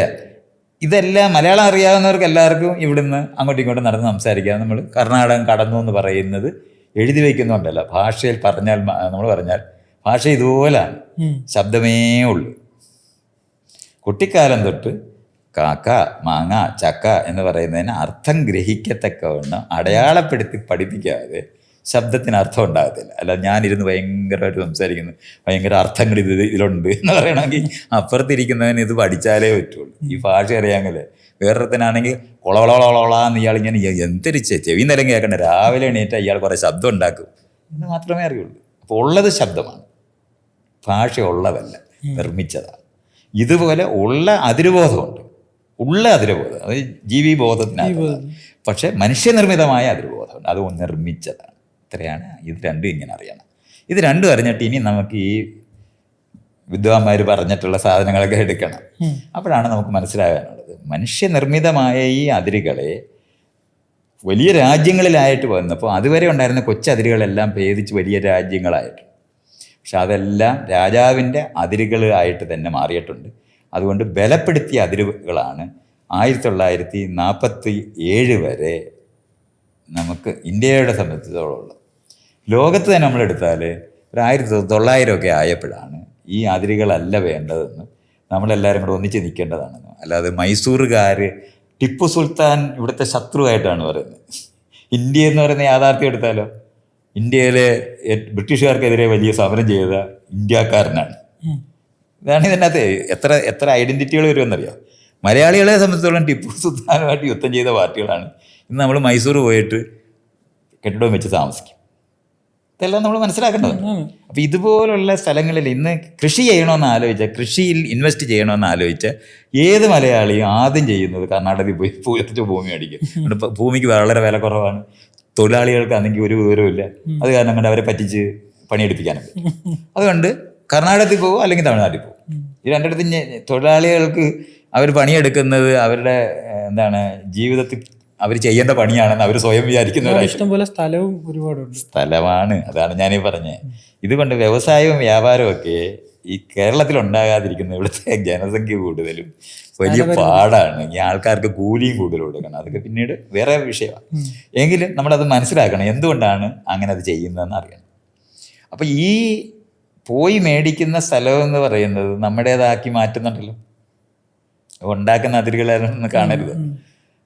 കർണാടകത്തിൽ പോയാലും ശരി, നമ്മൾ വാങ്ങി അവിടെ അതിര് വരച്ച് വെക്കും, വേലി കെട്ടും, മതിൽ കെട്ടും. ഇങ്ങനെ ചെയ്തിട്ടാണ് നമ്മളതൊക്കെ ഉണ്ടാക്കുന്നത്. ബലപ്പെടുത്തിയത് വഴിയേ പറ്റൂ, അല്ലാതെ സ്വാഭാവികമായി ഉള്ളതല്ലെന്ന് അറിയണം. അപ്പം ആന്തരികമായ അതിരുബോധങ്ങളും ഉണ്ടാകും. പുറത്ത് യഥാർത്ഥത്തിൽ നമ്മൾ വസ്തുക്കൾ വെച്ച് അടയാളപ്പെടുത്തി ഉണ്ടാക്കുന്ന അതിരുകളുമുണ്ട്. അതൊരു നേരത്തെ പറഞ്ഞ ഒരു മൂത്രം ഒഴിക്കുന്ന പൂച്ചയോ പട്ടിയോ കടുവയോ ഒക്കെ പോലെ തന്നെ നമ്മൾ ഉണ്ടാക്കുന്നതാണ് എലികക്കല്ല്. അതിലെ മൂലക്കിടുന്ന കല്ല്. ആ കല്ലുകളൊക്കെ നമ്മൾ തന്നെ അടയാളപ്പെടുത്തി ഇടുന്നതാണ്. അത് മനുഷ്യരെ അളക്കുന്നത് വഴി താനേ ഉണ്ടാകുന്നില്ല, അളന്നുണ്ടാക്കുന്നതാണ്. അപ്പം ഇതുപോലെ അതിരുകളെ നമ്മൾ ജീവനോട് ബന്ധപ്പെട്ട് അറിയേണ്ട ഒരു അതിരുബോധമുണ്ട്. പക്ഷെ പുറത്ത് നമ്മൾ കൃഷിയോട് ബന്ധപ്പെട്ട് രൂപപ്പെട്ട അതിരുകളുണ്ട്. അത് കഴിഞ്ഞ് രാജ്യങ്ങളായിട്ട് ഉണ്ടായ അതിരുകളുണ്ട്. ഈ അതിരുകളെല്ലാം സാമ്രാജ്യം വളരുന്നതനുസരിച്ച് അതിരുകൾ മാറുകയും ഇല്ലാതായും ബലവും കുറയുകയും. ഇപ്പോൾ അരുക്കുറ്റി കടക്കുമ്പോൾ നമ്മളാരും തിരുവിതാംകൂർ കടന്നു എന്ന് വിചാരിക്കാതിരിക്കുന്നത് ഇത് കേരളമായി പോയതുകൊണ്ടാണ്. അപ്പോഴും നമുക്കറിയാം, വടക്കരുള്ളവർ പറയും തെക്കനെ വിശ്വസിക്കരുതെന്ന് പറയുന്നതൊക്കെ നിൽക്കുന്നുണ്ടെന്ന കാര്യം നമ്മൾ മറക്കരുത്. പാമ്പിനെ മൂർഖനെയാണോ തെക്കനെയാണോ വിശ്വസിക്കേണ്ടതെന്ന് ചോദിച്ചാൽ മൂർഖനെ വിശ്വസിക്കണമെന്ന് മലബാറുള്ളവർ പറയും. അപ്പോൾ അതൊക്കെ നമ്മൾ കേൾക്കേണ്ടതാണ്. അപ്പോൾ ഇത്തരത്തിലുള്ള സാംസ്കാരികമായിട്ടുള്ള അതിരുകൾ ഇനിയും ഉണ്ടാകുകയും അതില്ലാതാകുകയും ചെയ്യുന്ന തരത്തിലും മാറും. എനിക്ക് തോന്നുന്നു മലയാളികൾക്കാണെന്ന് തോന്നുന്നു ഏറ്റവും കൂടുതൽ അതിരുകളുള്ളതെന്ന് തോന്നുന്നു. കാരണം നമ്മൾ ഏത് രാജ്യത്ത് പോയാലും അവിടെ ചെറിയൊരു പ്രൊവിൻസ് എടുത്താൽ പോലും അവിടെ ഒരു മലയാളി അസോസിയേഷൻ എന്തായാലും കാണും. കാരണം ഞാൻ പഞ്ചാബിൽ പഠിച്ച സമയത്ത് അവിടെ ഉണ്ടായിരുന്ന മലയാളികളായിട്ടുള്ള വിദ്യാർത്ഥികളാണ് എപ്പോഴും കൂട്ടമായിട്ട് നിൽക്കുന്നത്. ഒരുപാട് സംസ്ഥാനങ്ങളിൽ നിന്നുള്ള വിദ്യാർത്ഥികളുണ്ട്. അവരാരും പക്ഷെ ഇങ്ങനെ ആ ഒരു സർക്കിൾ എന്ന് പറയുന്ന ആ ഒരു കൂട്ടം, ഞങ്ങൾ മലയാളികളാണെന്ന് പറയുന്ന ഒരു സംഭവത്തിൽ നിന്ന് ഞാൻ അത് ഇയാൾ വിചാരിക്കുന്ന പോലെ അങ്ങനെ ഒരു മലയാളി പ്രശ്നമല്ല. നമുക്ക് ഈ ഭാഷ സംസാരിക്കുന്നവർ, അതാണ് ഞാൻ നേരത്തെ പറഞ്ഞത്, ഭാഷ സംസാരിക്കുന്നവർ വേഷവിധാനത്തിനകത്തൂടെ ഒരുപോലെ മുണ്ട് മടക്കി കുത്തിയവരെ പറ്റി നമ്മൾ പറഞ്ഞില്ലേ, ഇതുപോലുള്ള ഐഡൻറ്റിറ്റി നമ്മൾ വലിയ നഗരങ്ങളിലോട്ട് എത്തുമ്പോൾ നമ്മൾ ആരുമല്ല എന്ന് തോന്നുന്നിടത്ത് എത്തിപ്പോകും. അപ്പം നമ്മളെപ്പോലുള്ളവരെ കണ്ടെത്തി ഒന്നിക്കുക എന്ന് പറയുന്നത് സഹജമാണ്, അത് ആരെങ്കിലും ഉണ്ടാക്കണ്ട. കാരണം ഇയാൾ സംസാരിക്കുന്നത് കേട്ടാൽ മനസ്സിലാകുന്ന ഒരാളെ കണ്ടെത്തേണ്ട ആവശ്യമുണ്ട്. അല്ലെങ്കിൽ ശബ്ദം മാത്രമേ ഇയാൾക്ക് ഉണ്ടാക്കാൻ പറ്റുള്ളൂ. അർത്ഥം അതിനകത്ത് കണ്ടെത്താൻ കഴിയണമെന്നുണ്ടെങ്കിൽ അത് കുട്ടിക്കാലത്ത് തൊട്ട് പരിശീലിപ്പിക്കപ്പെട്ടവർ തമ്മിൽ മാത്രമേ കഴിയുള്ളൂ. അതുകൊണ്ട് സഹജമായ അതിരുകളുണ്ട്. അപ്പോൾ നമ്മുടെ കേരളത്തിനകത്തെടുത്താൽ കേരളത്തിലൊരു നഗരം ഗ്രാമം എന്ന് പറയുന്നത് തിരിവില്ലാത്തത്, വലിയൊരു സബർബ് പോലെ കേരളം ഉള്ളത്. അതിൻ്റെയൊക്കെ എല്ലാ കാരണവും ഞാൻ പറയുന്നില്ല ഇവിടെ. അങ്ങനത്തെ ഞങ്ങളുടെ ഒരു പൊതുവായ ഒരു ഗ്രാമീണ ബോധമുള്ളവരാണ് മലയാളികൾ. അല്ല വലിയ നഗരങ്ങളിൽ നമുക്ക് ഇങ്ങനെ വഴിതെറ്റിപ്പോകാൻ പറ്റുന്ന, ഇവിടെ കൊച്ചി തന്നെ എടുത്ത 2 റോഡേ ഒരു നഗരത്തിൻ്റെ മണമുള്ള റോഡുള്ളൂ. അല്ലാതെ ബാക്കി എല്ലാ റോഡും ഒരു കൊച്ചു പട്ടണത്തിൻ്റെ ലൈനിലുള്ളതാണ്. അതുകൊണ്ട് ഒരു ഇടത്തരം പട്ടണമാണ് കേരളത്തിൻ്റെ 600 കിലോമീറ്റർ. അതുകൊണ്ട് അതിനകത്ത് കുറച്ച് പാർക്കൊക്കെ എന്ന് പറയുന്ന പോലെയാണ് ഈ ഗ്രാമങ്ങളിൽ നിൽക്കുന്നത്. അപ്പോഴും നമ്മൾ ഗ്രാമീണരായിട്ടില്ല. എങ്ങനെയാണ് നമ്മൾ ഗ്രാമീണരല്ലാത്ത? ക്ലസ്റ്റർ ചെയ്ത് ജീവിക്കുന്നവരല്ല മലയാളികൾ. ഒരു ഒറ്റക്കൊറ്റക്കൊറ്റക്ക് വീട് വയ്ക്കുന്നവർ. അതിനൊക്കെ റീസൺ ഉണ്ട്. അതൊക്കെ ഞാൻ എല്ലാം കൂടി ഇപ്പോൾ ഞാനിവിടെ പറയുന്നില്ല. പക്ഷെ അങ്ങനത്തെ ഒരു ബോധത്തിനകത്ത് പൊതുവേ ഒരു നഗരക്കാരായിട്ടുമില്ല ഗ്രാമീണത്വം വിട്ടിട്ടും ഇല്ലാത്ത ഒരു മനുഷ്യ കൂട്ടമാണ് മലയാളി. അതുകൊണ്ട് അവർക്ക് ഒരു ചെറിയൊരു ഇൻസെക്യൂരിറ്റി മറ്റുള്ളവരെക്കാളും കൂടുതൽ വേണമെങ്കിൽ ഉണ്ടെന്ന് ഇയാൾ പറയുന്നത് ഞാൻ എടുത്താൽ പറയാൻ പറ്റുന്നുണ്ട്. അതുകൊണ്ട് അവരുടെ ചെല്ലുമ്പം അത് ചെയ്യും. പക്ഷേ ഇയാൾ തമിഴ്നാട്ടുകാരോട് ഇയാൾ ബന്ധപ്പെട്ട് നോക്കുകയാണെങ്കിൽ തമിഴ്നാട്ടുകാരും അങ്ങനെ തന്നെയാണ്, കർണാടകക്കാരും അങ്ങനെ തന്നെയാണ്, തെലുങ്കരും അങ്ങനെ തന്നെയാണ്. അങ്ങനെ അല്ലെന്ന് വിചാരിക്കരുത്. ഇപ്പോൾ ഒരു തെലുങ്കൻ അമേരിക്കയിൽ പോയാൽ വേറൊരു തെലുങ്കനെ അവിടെ എത്തിക്കാൻ അവർ പരിശ്രമിക്കുന്നുണ്ട്. അതുപോലെ തന്നെ മലയാളി എത്തിയാൽ നമ്മുടെ ആൾക്കാരെ കൊണ്ടുവരാൻ നോക്കും. അത് കഴിഞ്ഞാൽ നമ്മുടെ അയൽക്കാരെ കൊണ്ടുവരാൻ നോക്കും. നമ്മുടെ ആൾക്കാരെന്ന് പറയുന്നത് ഒന്ന് ജാതിയോട് ബന്ധപ്പെട്ട് അല്ലെങ്കിൽ മതത്തിനോട് ബന്ധപ്പെട്ട് നിൽക്കുന്നവരായിരിക്കും. അത് കഴിഞ്ഞാൽ പിന്നെ ഭാഷയോട് ബന്ധപ്പെട്ട് നിൽക്കുന്നവരാണ്. ഇങ്ങനത്തെ നേരത്തെ ഞാൻ പറഞ്ഞ ചെറിയ സർക്കിള്, ആന്തരികമായിട്ടുള്ള അതിരുബോധം അതിരുബോധങ്ങളുമായിട്ട് ബന്ധപ്പെട്ട അതിരുകളുണ്ട്. അതിനകത്ത് നമ്മൾ ഈ ഐഡൻറ്റിഫൈ ചെയ്യും. അപ്പോൾ കറുത്തവരും വെളുത്തവരും എന്ന് പറയുന്ന ഐഡൻറ്റിഫിക്കേഷൻ ഇതുപോലെ തന്നെ ഉണ്ടാകും. കാരണം അത്തരത്തിലുള്ള ഡിമാർക്കേഷൻസ് ഉള്ള സമൂഹങ്ങളുണ്ട്. കറുത്തവർ ഇവിടെ കൈയെഴുതണം, വെളുത്തവർ ഇവിടെ കൈയെഴുതണം എന്ന് എഴുതി വയ്ക്കുന്ന സമൂഹങ്ങളുണ്ട്. അവിടെ ഇയാൾക്ക് വെളുത്തവരുമായിട്ട് ഇയാൾ വിചാരിച്ചിട്ട് അങ്ങ് പോകത്തില്ല. അപ്പോഴാണ് സാമൂഹ്യ യാഥാർത്ഥ്യമായി തിരുന്നിരിക്കുന്ന അതിരുബോധങ്ങളുണ്ട്, ബലമുള്ള സ്ഥലങ്ങളുണ്ട്. ഇഷ്ടം കൊണ്ട് നമുക്ക് പറ്റത്തില്ല, നമുക്ക് വിചാരിച്ചിട്ട് മാറ്റാനൊക്കെ നല്ലത്. ഇങ്ങനെയൊക്കെ അറിയുന്ന നിലവാരത്തിലുള്ള അതിരുകൾ. ഇപ്പം ഒരു സംഘം അതിരുബോധമുള്ളവരാണ് നമ്മളെല്ലാവരും. ഞാൻ നമുക്ക് പലതരത്തിലെ വ്യക്തിത്വങ്ങളുണ്ട്. വ്യക്തിത്വം എന്ന് പറയുന്നത് ഈ അതിരുബോധങ്ങളാണ്. ഒരു പുരുഷനായിരിക്കുക എന്ന് പറയുന്നത്, മകനായിരിക്കുക എന്ന് പറയുന്നത്, അച്ഛനായിരിക്കുക എന്ന് പറയുന്നത്, നാട്ടുകാരനായിരിക്കുക എന്ന് പറയുന്നത്, വീട്ടുകാരനായിരിക്കുക എന്ന് പറയുന്നത്, ഭാഷ സംസാരിക്കുന്ന ആളായി, ഇതെല്ലാം ഐഡൻറ്റിറ്റികളാണ്. ഒരു സംഘം ഐഡൻറ്റിറ്റി ഉള്ളവരാണോ എല്ലാവരും. അപ്പുറത്ത് ആരാണോ നമ്മുടെ ഏത് ഐഡൻറ്റിറ്റിയിൽ നോക്കിയാണ് നമ്മളോട് സംസാരിക്കുന്നതനുസരിച്ചിട്ടിരിക്കും ഏത് ഐഡൻറ്റിറ്റിയാണ് അവിടെ അപ്പം കേരളത്തിലിരിക്കുമ്പം മലയാളിയും, കർണാടകത്തിലിരിക്കുമ്പോൾ മലയാളിയാകും, ഇന്ത്യക്കാരനും. അവർ എന്താണ് നിങ്ങൾ കർണാടകം പറയാത്തതെന്ന് പറയുന്നത്? ഇന്ത്യയിൽ ജനിച്ച പല ഭാഷയുള്ളതല്ലേ എന്നൊക്കെ പറഞ്ഞുള്ള ന്യായമൊക്കെ നമ്മൾ പറയും. പക്ഷെ ഇവിടെ വരുമ്പോൾ നമ്മൾ മലയാളിയായിട്ട് തന്നെ ഇരിക്കും, നല്ല മൂച്ചാപ്പ്. അപ്പോൾ ഇതുപോലുള്ള അത് കഴിഞ്ഞിട്ട് ഇന്ത്യക്കാരനാകും. അപ്പോൾ ബാക്കിയുള്ള രാജ്യങ്ങളിൽ ചെന്ന് കഴിഞ്ഞാൽ ഇന്ത്യക്കാരനെന്നുള്ള ഐഡൻറ്റിറ്റിയാണ്. പിന്നെ അവർ ചോദിക്കും തെക്കേ ഇന്ത്യ എന്നോ വടക്കേ ഇന്ത്യ എന്നൊന്ന് അവർക്കറിയാമെങ്കിൽ അവർ ചോദിക്കും മദ്രാസിയാണോ. അത് വടക്കേ ഇന്ത്യ ചെല്ലുമ്പോഴാണ് മദ്രാസിയാണോ. ഇന്ത്യക്ക് പുറത്ത് അങ്ങനല്ല. ഇന്ത്യക്ക് പുറത്ത് ഇന്ത്യക്കാരന് അതിനകത്ത് പിന്നെ നമ്മളിങ്ങനെ പറയാൻ കുറച്ച് അറിയുന്നവർക്ക് ഷേപ്പൊക്കെ പറ്റി ഇന്ത്യയുടെ ഷേപ്പ് അറിയാവുന്നവർ തെക്കേ ഇന്ത്യയിലാണോ വടക്കേ ഇന്ത്യയിലാണോ എന്ന് ചോദിക്കുന്നവർ ചോദ്യം ചോദിച്ചെന്നവരാ. പക്ഷേ നമ്മുടെ ഐഡൻറ്റിറ്റി നിർണ്ണയിക്കുന്നത് അങ്ങനെയാണ്. യൂറോപ്പിൽ ചെന്നാലോ പെട്ടെന്ന് നമ്മൾ ഏഷ്യക്കാരാകും, അവിടെ ഇന്ത്യക്കാരല്ല ഉള്ളത്. ഏഷ്യക്കാരുള്ളത്. കാരണം ഞാൻ അവിടെ സ്വിറ്റ്സർലൻഡിൽ ചെന്നപ്പോൾ അവിടെ ഒരു കടയുണ്ട്, ഇന്ത്യ പാകിസ്ഥാൻ റെസ്റ്റോറൻ്റ് എന്ന്. ഞാനിങ്ങനെ ഷോക്ക് അടിച്ചു, ഇന്ത്യ പാകിസ്ഥാൻ റെസ്റ്റോറൻ്റ് എന്ന് ചോദിച്ചാൽ ആര് കയറുകൂടാ ഇവിടെ? കാരണം അവിടെ ആകെ 4-3-7 ഇന്ത്യക്കാരും 2 പാകിസ്ഥാൻകാരനേ ഉള്ളൂ. ഇവരാരും കയറണമെന്ന് വിചാരിച്ചിട്ടാണ് അവന് ഇന്ത്യ പാകിസ്ഥാൻ റെസ്റ്റോറൻ്റ് എഴുതിയിരിക്കുന്നത്. അത് നമ്മൾ മനസ്സിലാക്കണം. യൂറോപ്പിലെത്തിക്കഴിഞ്ഞാൽ പിന്നെ ഏഷ്യക്കാരുണ്ട്, അതാണ് അതിൻ്റെ സ്ഥലം. സൗത്ത് ഈസ്റ്റ് ഏഷ്യ എന്നൊക്കെ ചോദിക്കും. അവൻ സൗത്ത് ഈസ്റ്റ് ആണോ അതോ സെൻട്രൽ ആണോ ഒക്കെ ഒന്ന് അവന് ജിയോഗ്രഫിയെ പറ്റി ധാരണയുണ്ടെന്നുണ്ടെങ്കിൽ, അല്ലെങ്കിൽ ഇല്ല, ഏഷ്യക്കാരനേ ഉള്ളൂ. യൂറോപ്പിൽ നിന്ന് അമേരിക്കയിലെത്തിക്കഴിഞ്ഞാൽ ഏഷ്യക്കാരായിട്ട് തന്നെ അവിടെ ഇരിക്കും. യൂറോപ്യൻ അവിടെ ചെന്നാലും യൂറോപ്പിൽ നിന്ന് വന്നവരും ഏഷ്യയിൽ നിന്ന് വന്നവരും ഒക്കെ ആയിട്ടാണ്, അമേരിക്കക്കാരും ഒക്കെ ആയിട്ട് നമ്മൾ നിൽക്കുന്നത്. വലിയ ഐഡൻറ്റിറ്റി. അപ്പോൾ ഒരു സമയത്ത് എത്ര ഐഡൻറ്റിറ്റി നമുക്കുണ്ടെന്നറിയാം. ഇതാണ് നമ്മൾ അവിടെ ചെന്ന് നിന്ന് ഇയാൾ പറഞ്ഞ കോളേജിൽ നിന്നപ്പോൾ മലയാളം സംസാരിക്കുന്നവരെല്ലാവരും കൂടി ചേർന്ന് വട്ടം ചുറ്റി നിൽക്കുക എന്ന് പറയുന്നത് ഭാഷാപരമായ കമ്മ്യൂണിക്കേഷനാണ് ഉണ്ടാകുക. അപ്പോൾ ഇത് ഏത് നഗരം രൂപപ്പെടുമ്പോഴും ആ നഗരത്തിനകത്ത് ഈ തരത്തിലുള്ള ഐഡൻറ്റിറ്റികൾ ഓരോ പ്രദേശങ്ങളിൽ താമസിക്കാൻ തുടങ്ങും. അങ്ങനെയാണ് ഒരു സ്ട്രീറ്റിലോട്ട് ചെന്ന് കഴിഞ്ഞാൽ അത് തമിഴരുടെ സ്ട്രീറ്റാണ്. ഇത് പറഞ്ഞ് ഇപ്പം നമുക്കിവിടെ ജ്യൂസ് സ്ട്രീറ്റ് ഇല്ലേ, ഇപ്പോൾ മട്ടാഞ്ചേരി, അതെങ്ങനെ ജ്യൂസ് സ്ട്രീറ്റ് എന്ന്, ഇത് തന്നെ റീസൺ.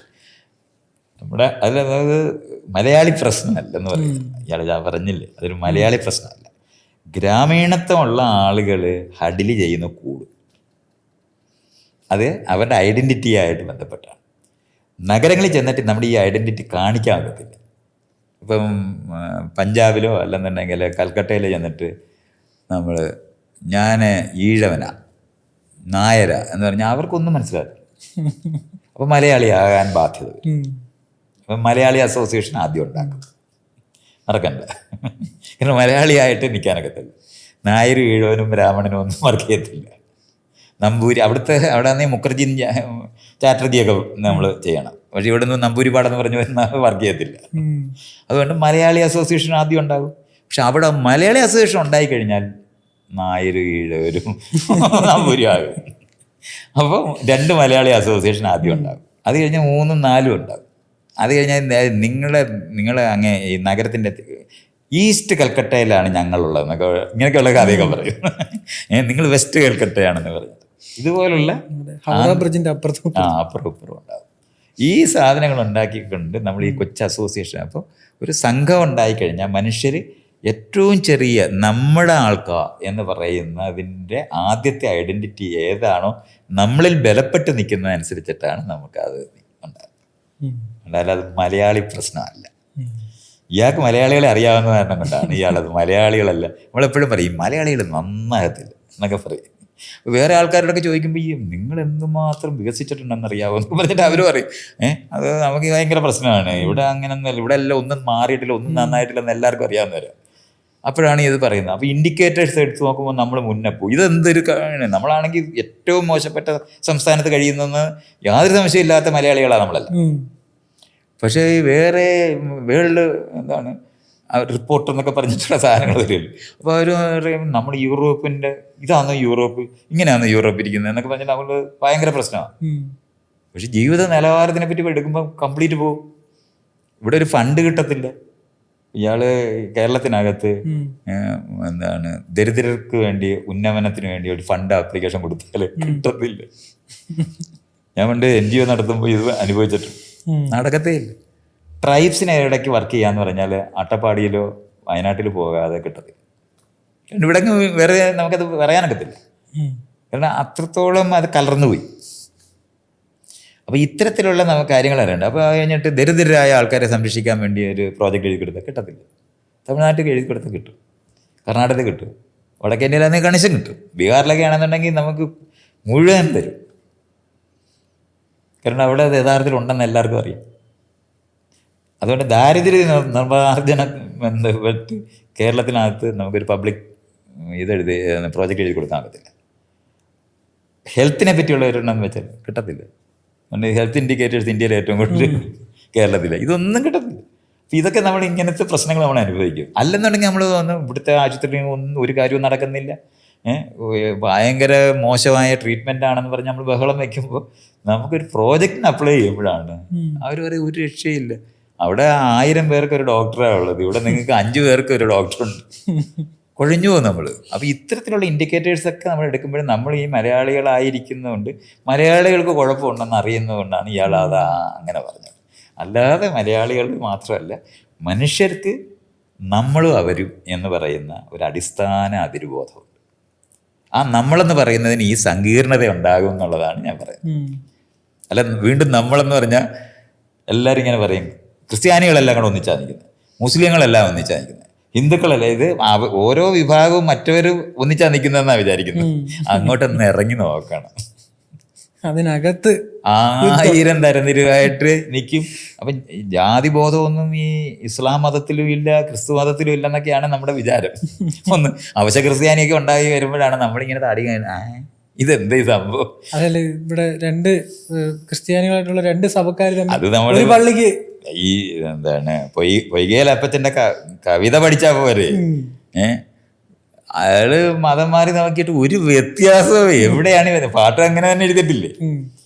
അപ്പോഴാണ് നമുക്ക് മനസ്സിലാകുന്നത് ഈ പറയുന്ന തരംതിരിവുകൾ എന്ന് പറയുന്നത് മനുഷ്യർക്ക് സാംസ്കാരികമായും രാജ്യത്തിനോട് ബന്ധപ്പെട്ടും വരും. രാജ്യത്തിനോട് ബന്ധപ്പെട്ട് വന്നിരുന്ന അതിരുകളാണ് വലിയ സാമ്രാജ്യങ്ങളുണ്ടാകുമ്പം മായുന്നത്. അതുകൊണ്ടാണ് നമുക്ക് കൊച്ചിയിൽ നിന്ന് തിരുവിതാംകൂറിൽ നിന്ന് ഇങ്ങോട്ട് വരുമ്പോൾ അവിടെ ഇപ്പോൾ നമ്മൾക്കൊന്നും കാണിക്കണ്ട. ഇതാണ് ഞാൻ പറഞ്ഞത്. ഈ മായലുണ്ട്, ബലം കുറയുകയാണ്. പക്ഷെ ബോധത്തിനകത്ത് നമ്മളിപ്പോഴും കൊച്ചിക്കാരനും മലയാളിയായിട്ട് ഇതൊക്കെ പറയും, തെക്കനും വടക്കനും ഒക്കെ നമ്മൾ പറയും. സാംസ്കാരിക ബോധപരമായി നമ്മൾ അപ്പോഴും അത് തുടരുന്നുണ്ടാവും.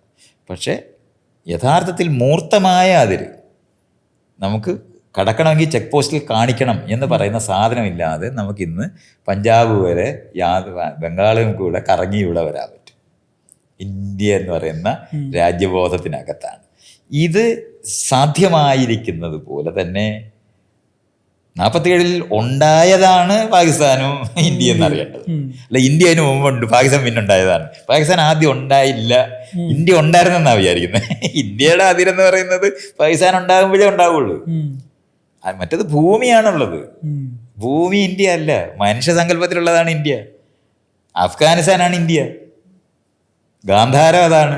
ഗാന്ധാരിയൊക്കെ അവിടെയായിരുന്നു താമസിച്ചിരുന്നത്. അങ്ങോട്ട് പോയി നോക്കണം. ഇപ്പോൾ ഇവന്മാരുടെ ഈ എന്താണ് RSSകാരുടെ ഇന്ത്യയിൽ താമസിക്കണമെങ്കിൽ പാകിസ്ഥാനിലായാലും അഫ്ഗാനിസ്ഥാനിൽ പോയി അവന്മാർ താമസിക്കണം. ഇവിടെ എങ്ങും വരരുത്. കാരണം തെക്കേ ഇന്ത്യയിലൊന്നും ഈ പറയുന്ന ഒരു സാമ്രാജ്യവും ഇല്ല. രാമനും ഇല്ല, കൃഷ്ണനും ഇല്ലായിരുന്നു ഈ ഭാഗത്ത്. ഇതുപോലെ ശിവന്റെ നാട്ടുകാരായിരുന്നു ഈ പ്രദേശത്തുള്ളവരില്ല. ഇതുമൊക്കെ നമ്മളെങ്ങനെ അറിയണം. അല്ലാതെ അങ്ങനത്തെ രാജ്യങ്ങളെല്ലാം വരികയും ഉണ്ടാകുകയും മായുകയും ചെയ്തിരുന്ന കലർന്നു പോയിരിക്കുന്ന സങ്കീർണമായ ഒരു സമൂഹങ്ങളിലാണ് നമ്മളിപ്പോൾ. മലയാളികളാകുന്നത് എങ്ങനെയാണ്? തമിഴ്നാട്ടിൽ നിന്ന് വ്യത്യാസപ്പെട്ട് നമ്മൾ വരുന്നത് എങ്ങനെയാണ്? ഭാഷാപരമായി അല്ല, ഭാഷാപരമായി വന്നിരിക്കുന്നതുണ്ട്. പക്ഷെ കണ്ടാൽ തന്നെ അറിഞ്ഞൂടെ മലയാളിയാണെന്ന് കാണുന്ന ഒരു വ്യത്യാസമില്ലേ? തമിഴ്നാട്ടിലെ ഗ്രാമത്തിലുള്ള ആൾക്കാരും ഇവിടുത്തെ ഗ്രാമത്തിലുള്ള ആൾക്കാരും ഒരുപോലാണോ? വളരെ കുറച്ച് ആൾക്കാർ മാത്രമേ അവർ തമ്മിലുള്ള. അത് നമുക്ക് കാണാം. തമിഴ്നാട്ടുകാരുടെ കൂട്ട് തന്നെ ഇരിക്കുന്നവർ കലരാതിരിക്കുന്നവരാണ്, കലർന്നവരാണ് മലയാളികൾ. ആരുമായിട്ട് കലർന്നവരാണ്?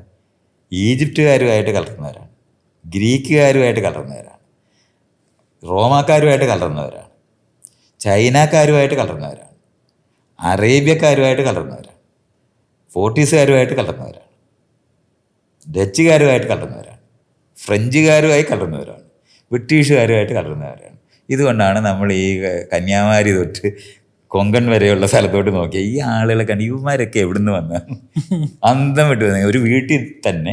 ഇപ്പം എൻ്റെ വീട്ടിൽ എൻ്റെ അച്ഛനും അമ്മയും, അച്ഛനെ കണ്ട വേറെ ഏതോ രാജ്യത്തു നിന്ന് വന്നാണെന്ന്, അമ്മയെ കണ്ട വേറെ രാജ്യത്തു നിന്ന്. ഞങ്ങളെല്ലാവരും കൂടി ഇത് എൻ്റെ മൂത്ത ചേട്ടന്മാരെയൊക്കെ കണ്ട ഞാനുമായിട്ട് ഒരു ബന്ധമില്ല. ചില ചിരിക്കുമ്പോൾ ചില ശബ്ദമൊക്കെ കേൾക്കുമ്പോൾ ലവനെ പോലെ ഇരിക്കുന്നല്ലോ, അത് ബാക്കിയൊന്നും അറിയാനൊക്കെ. അത്ര കലർന്നു പോയ ആൾക്കാരാണ്. ഇയാളുടെ മൂക്ക് പോർട്ടുഗീസിൽ നിന്ന് വന്നാണെങ്കിൽ ചെവി ചൈനയിൽ നിന്ന് വന്നതാണ്. അങ്ങനെ കലർന്നു പോയവരാണ്. ആരുമായിട്ട് കലർന്ന്? തമിഴ്നാട്ടുകാരുമായിട്ട് കലർന്ന്. അങ്ങനെയാണ് മലയാളികൾ. പിന്നെ ഭാഷ എങ്ങനെ ഉണ്ടായത്? തമിഴ്നാട്ടിൽ സംസാരിച്ചുകൊണ്ടിരുന്ന ഭാഷ ഈ മല കയറി ഇപ്പുറത്ത് വരുമ്പോൾ തമിഴ്നാട്ടിലുള്ള പകുതി മരങ്ങൾ ഇവിടെ ഇല്ല. നമുക്ക് ഒരു പരിചയമില്ലാത്ത, തമിഴ്നാട്ടുകാർക്ക് ഒരു പരിചയമില്ലാത്ത കുറേ മരവും ഉണ്ടായി. അപ്പുറത്തുള്ള കുറേ കിളികളുണ്ട്, ഇപ്പുറത്ത് ആ കിളികളില്ല. ഇങ്ങനെ ഇതിനെല്ലാം പേരിടുമ്പോഴത്തേന് ഭാഷ മാറിപ്പോകും. തെങ്ങ് കയറ്റ തൊഴിലാളി പനം കയറ്റ തൊഴിലാളിയും തമ്മിലുള്ള വ്യത്യാസം ഉണ്ടാകുന്ന അങ്ങനെ. ഈ വ്യത്യാസങ്ങളാണ് സാംസ്കാരികമായും ഭാഷാപരമായും നമ്മളിലുണ്ടാകും. അങ്ങനെയാണ് അതുണ്ടാകുന്നത്. അപ്പോൾ തമിഴ്നാട്ടിലുള്ള തമിഴ് തന്നെ സംസാരിക്കുന്ന തമിഴ്, അതുകൊണ്ടാണ് മാറണ്ടാത്തത് എന്താണ്, ഞാൻ മാറത്തില്ല. കാരണം അത് അന്നും ഇന്നും ഒരുപോലെ ഉപയോഗിക്കാൻ പറ്റും. അത് കർണാടകത്തിൽ പോയാലും ഞാനും ആ അവസ്ഥയേ ഉള്ളൂ, ഞാനേ എനിക്കുള്ളൂ. തെലുങ്കരിച്ച് പോയാലും ഞാനും തന്നെ എനിക്ക്. കാരണം സർവ്വനാമമൊന്നും മാറേണ്ട കാര്യം, ബാക്കി മുഴുവൻ പതുക്കെ മാറുക. അത് തെക്കൻ കേരളത്തിലും വടക്കൻ കേരളത്തിലും മലയാളം തന്നെ വ്യത്യസ്തമായി പറയുന്നത് പോലുള്ള മാറ്റം. ഇങ്ങനെ മാറിയാണ് ഭാഷ. ഒരു 300 വർഷത്തിന് അപ്പുറത്തോട്ട് ആവശ്യമില്ല ഭാഷ പുതുതായിട്ട് മാറാൻ, വ്യത്യസ്തമായ ഡിസ്റ്റിങ്ക്റ്റായ ഭാഷയായി മാറാൻ. ഇങ്ങനെയുള്ള പ്രോസസ്സുകൾ 1000 തരത്തിലെ പ്രോസസ്സുകളുണ്ട്. അതാണ് ഇതിനകത്ത് ഞാൻ ഈ ഇടയ്ക്ക് ആൾക്കാരോട് പറയുമ്പോൾ ഞാൻ പറഞ്ഞു, നമ്മുടെ ചേച്ചി, നമ്മളെല്ലാവരും ചേച്ചി എന്ന് വിളിക്കും മൂത്ത ആളിന്, അത് ചൈനീസ് വാക്കാണ്, ചൈനയിൽ നിന്ന് വന്നതാണ്. ചൈനയിലെ ആൾക്കാർ പുരുഷന്മാരായിരിക്കുമല്ലോ സ്വാഭാവികമായിട്ട് വള്ളത്തിൽ കയറി വരുന്നത്. അവന്മാർ വന്നിട്ട് ഇവിടുത്തെ പെണ്ണുങ്ങളെല്ലാം ചേച്ചി ചേച്ചി എന്ന് വിളിച്ചതാണ് നമ്മൾ ചേച്ചിയായി പോയത്. ചേച്ചിക്ക് ഒരു പുല്ലിങ്ങും ഇല്ല. ഉണ്ടോ? ഇയാൾക്ക് അറിയാം? ഇല്ല ഇല്ല. ജ്യേഷ്ഠനും ജ്യേഷ്ഠത്തി പറയുന്നത് ജ്യേഷ്ഠനും ജ്യേഷ്ഠത്തിയാണ് ചേട്ടനും ചേട്ടത്തിയായത്. ചേച്ചിക്കില്ല. കാരണം ഈ അവിടെ നിന്ന് പെണ്ണുങ്ങൾ വന്ന് ഇവിടെ വിളിച്ചിട്ടില്ല ആര്. ചൈനയിൽ നിന്ന് കുറേ സ്ത്രീകൾ വള്ളത്തെ കയറി ഇവിടെ വന്നിരുന്നെങ്കിൽ ഇവിടുത്തെ ഉമ്മാരെല്ലാം ചേട്ടാന്ന് വിളിക്കുന്ന ഒരു വാക്ക്, അവർ ചേച്ചി എന്ന് വിളിക്കുന്നത് ആരെയും ചേച്ചി, 3 വയസ്സുള്ള പെണ്ണിനെ വരെ ചേച്ചി എന്ന് വിളിച്ചിട്ടുണ്ടാവും. നമ്മൾ ബംഗാളി എന്ന് വിളിക്കുന്ന പോലെ അത് എന്തെങ്കിലും ഒന്ന് വിളിക്കണ്ടേ. അപ്പം അവരുടെ നാട്ടിലെ മൂത്തവരെന്നുള്ള നിലവാരത്തിൽ നമ്മൾ മാമി, ചിലർ വന്നിട്ട് ഭയങ്കര പ്രായമുള്ള ഒരാൾ വന്നിട്ട് തമിഴ്നാട്ടിൽ നിന്ന് കണക്ഷൻ ഉള്ളവരാണെങ്കിൽ അക്കച്ചി എന്ന് വിളിച്ചോളൂ. അക്കച്ചി എന്ന് വിളിക്കും. അത് ഭയങ്കര പ്രശ്നമായി പോകും. 15 വയസ്സുള്ള പെണ്ണിനെ ആയിരിക്കും അക്കച്ചി എന്ന് വിളിക്കുന്നത്. പറയുന്നത് നീ റെസ്പെക്റ്റ് കാണിക്കാൻ വേണ്ടി ഈ വാക്കേ ഉള്ളു കയ്യിൽ. അപ്പോൾ ഇതുപോലെ ഉണ്ട് ഈ വാക്കുകളെല്ലാം കലർന്ന്. കഞ്ഞി മലയാളിയുടെ അല്ല, കഞ്ഞി ചൈനക്കാരുടേതാണ്. കൊഞ്ഞിയാണ് കഞ്ഞിയായത്. അരി കണ്ടുപിടിച്ചത് മലയാളികളല്ല, അരി കണ്ടുപിടിച്ചത് ചൈനക്കാരാണ്. നമ്മൾ ഈ എന്താണ് നമ്മുടെ ഈ 8 കെട്ട് 4 കെട്ട് ഇതൊക്കെ മുഴുവൻ ചൈനയിൽ നിന്ന് വന്നത്. അപ്പം ഇതൊക്കെ നമ്മൾ ഇങ്ങനെ കലർന്നുണ്ടായ സമൂഹത്തിനകത്ത് നമ്മുടെ ഐഡൻറ്റിറ്റി ഇതുപോലുള്ള പലതരത്തിലുള്ള 100 കണക്കിന് സങ്കീർണമായിട്ടുള്ള ഐഡൻറ്റിറ്റികളുമായിട്ട് നിൽക്കുന്ന, അതിരുബോധങ്ങളുമായിട്ട് നിൽക്കുന്ന, യഥാർത്ഥത്തിൽ മനുഷ്യരുണ്ടാക്കി നിർമ്മിച്ച അതിരുകളെ ലോകത്തുള്ളൂ. അതിരുബോധം അങ്ങനെയല്ല ജീവബോധത്തിനോട് ബന്ധപ്പെട്ട് വരുന്നത്. പക്ഷെ അതിരുകളെന്ന് പറയുന്നത് മുഴുവനും മനുഷ്യനിർമ്മിതം. അത് ബലമുള്ളവർക്ക് എപ്പോഴും മായ്ച്ചു കളയാവുന്ന അതിരുകളേ ഉള്ളൂ, അല്ലാതില്ല. അതുകൊണ്ടാണ് മായുന്ന അതിരെന്ന് പറയുന്നത് ലോകത്ത് നമ്മൾ വെച്ചിരിക്കുന്നത് ഒരു വേലി അങ്ങോട്ട് പൊളിച്ചാൽ മതി അതിരു.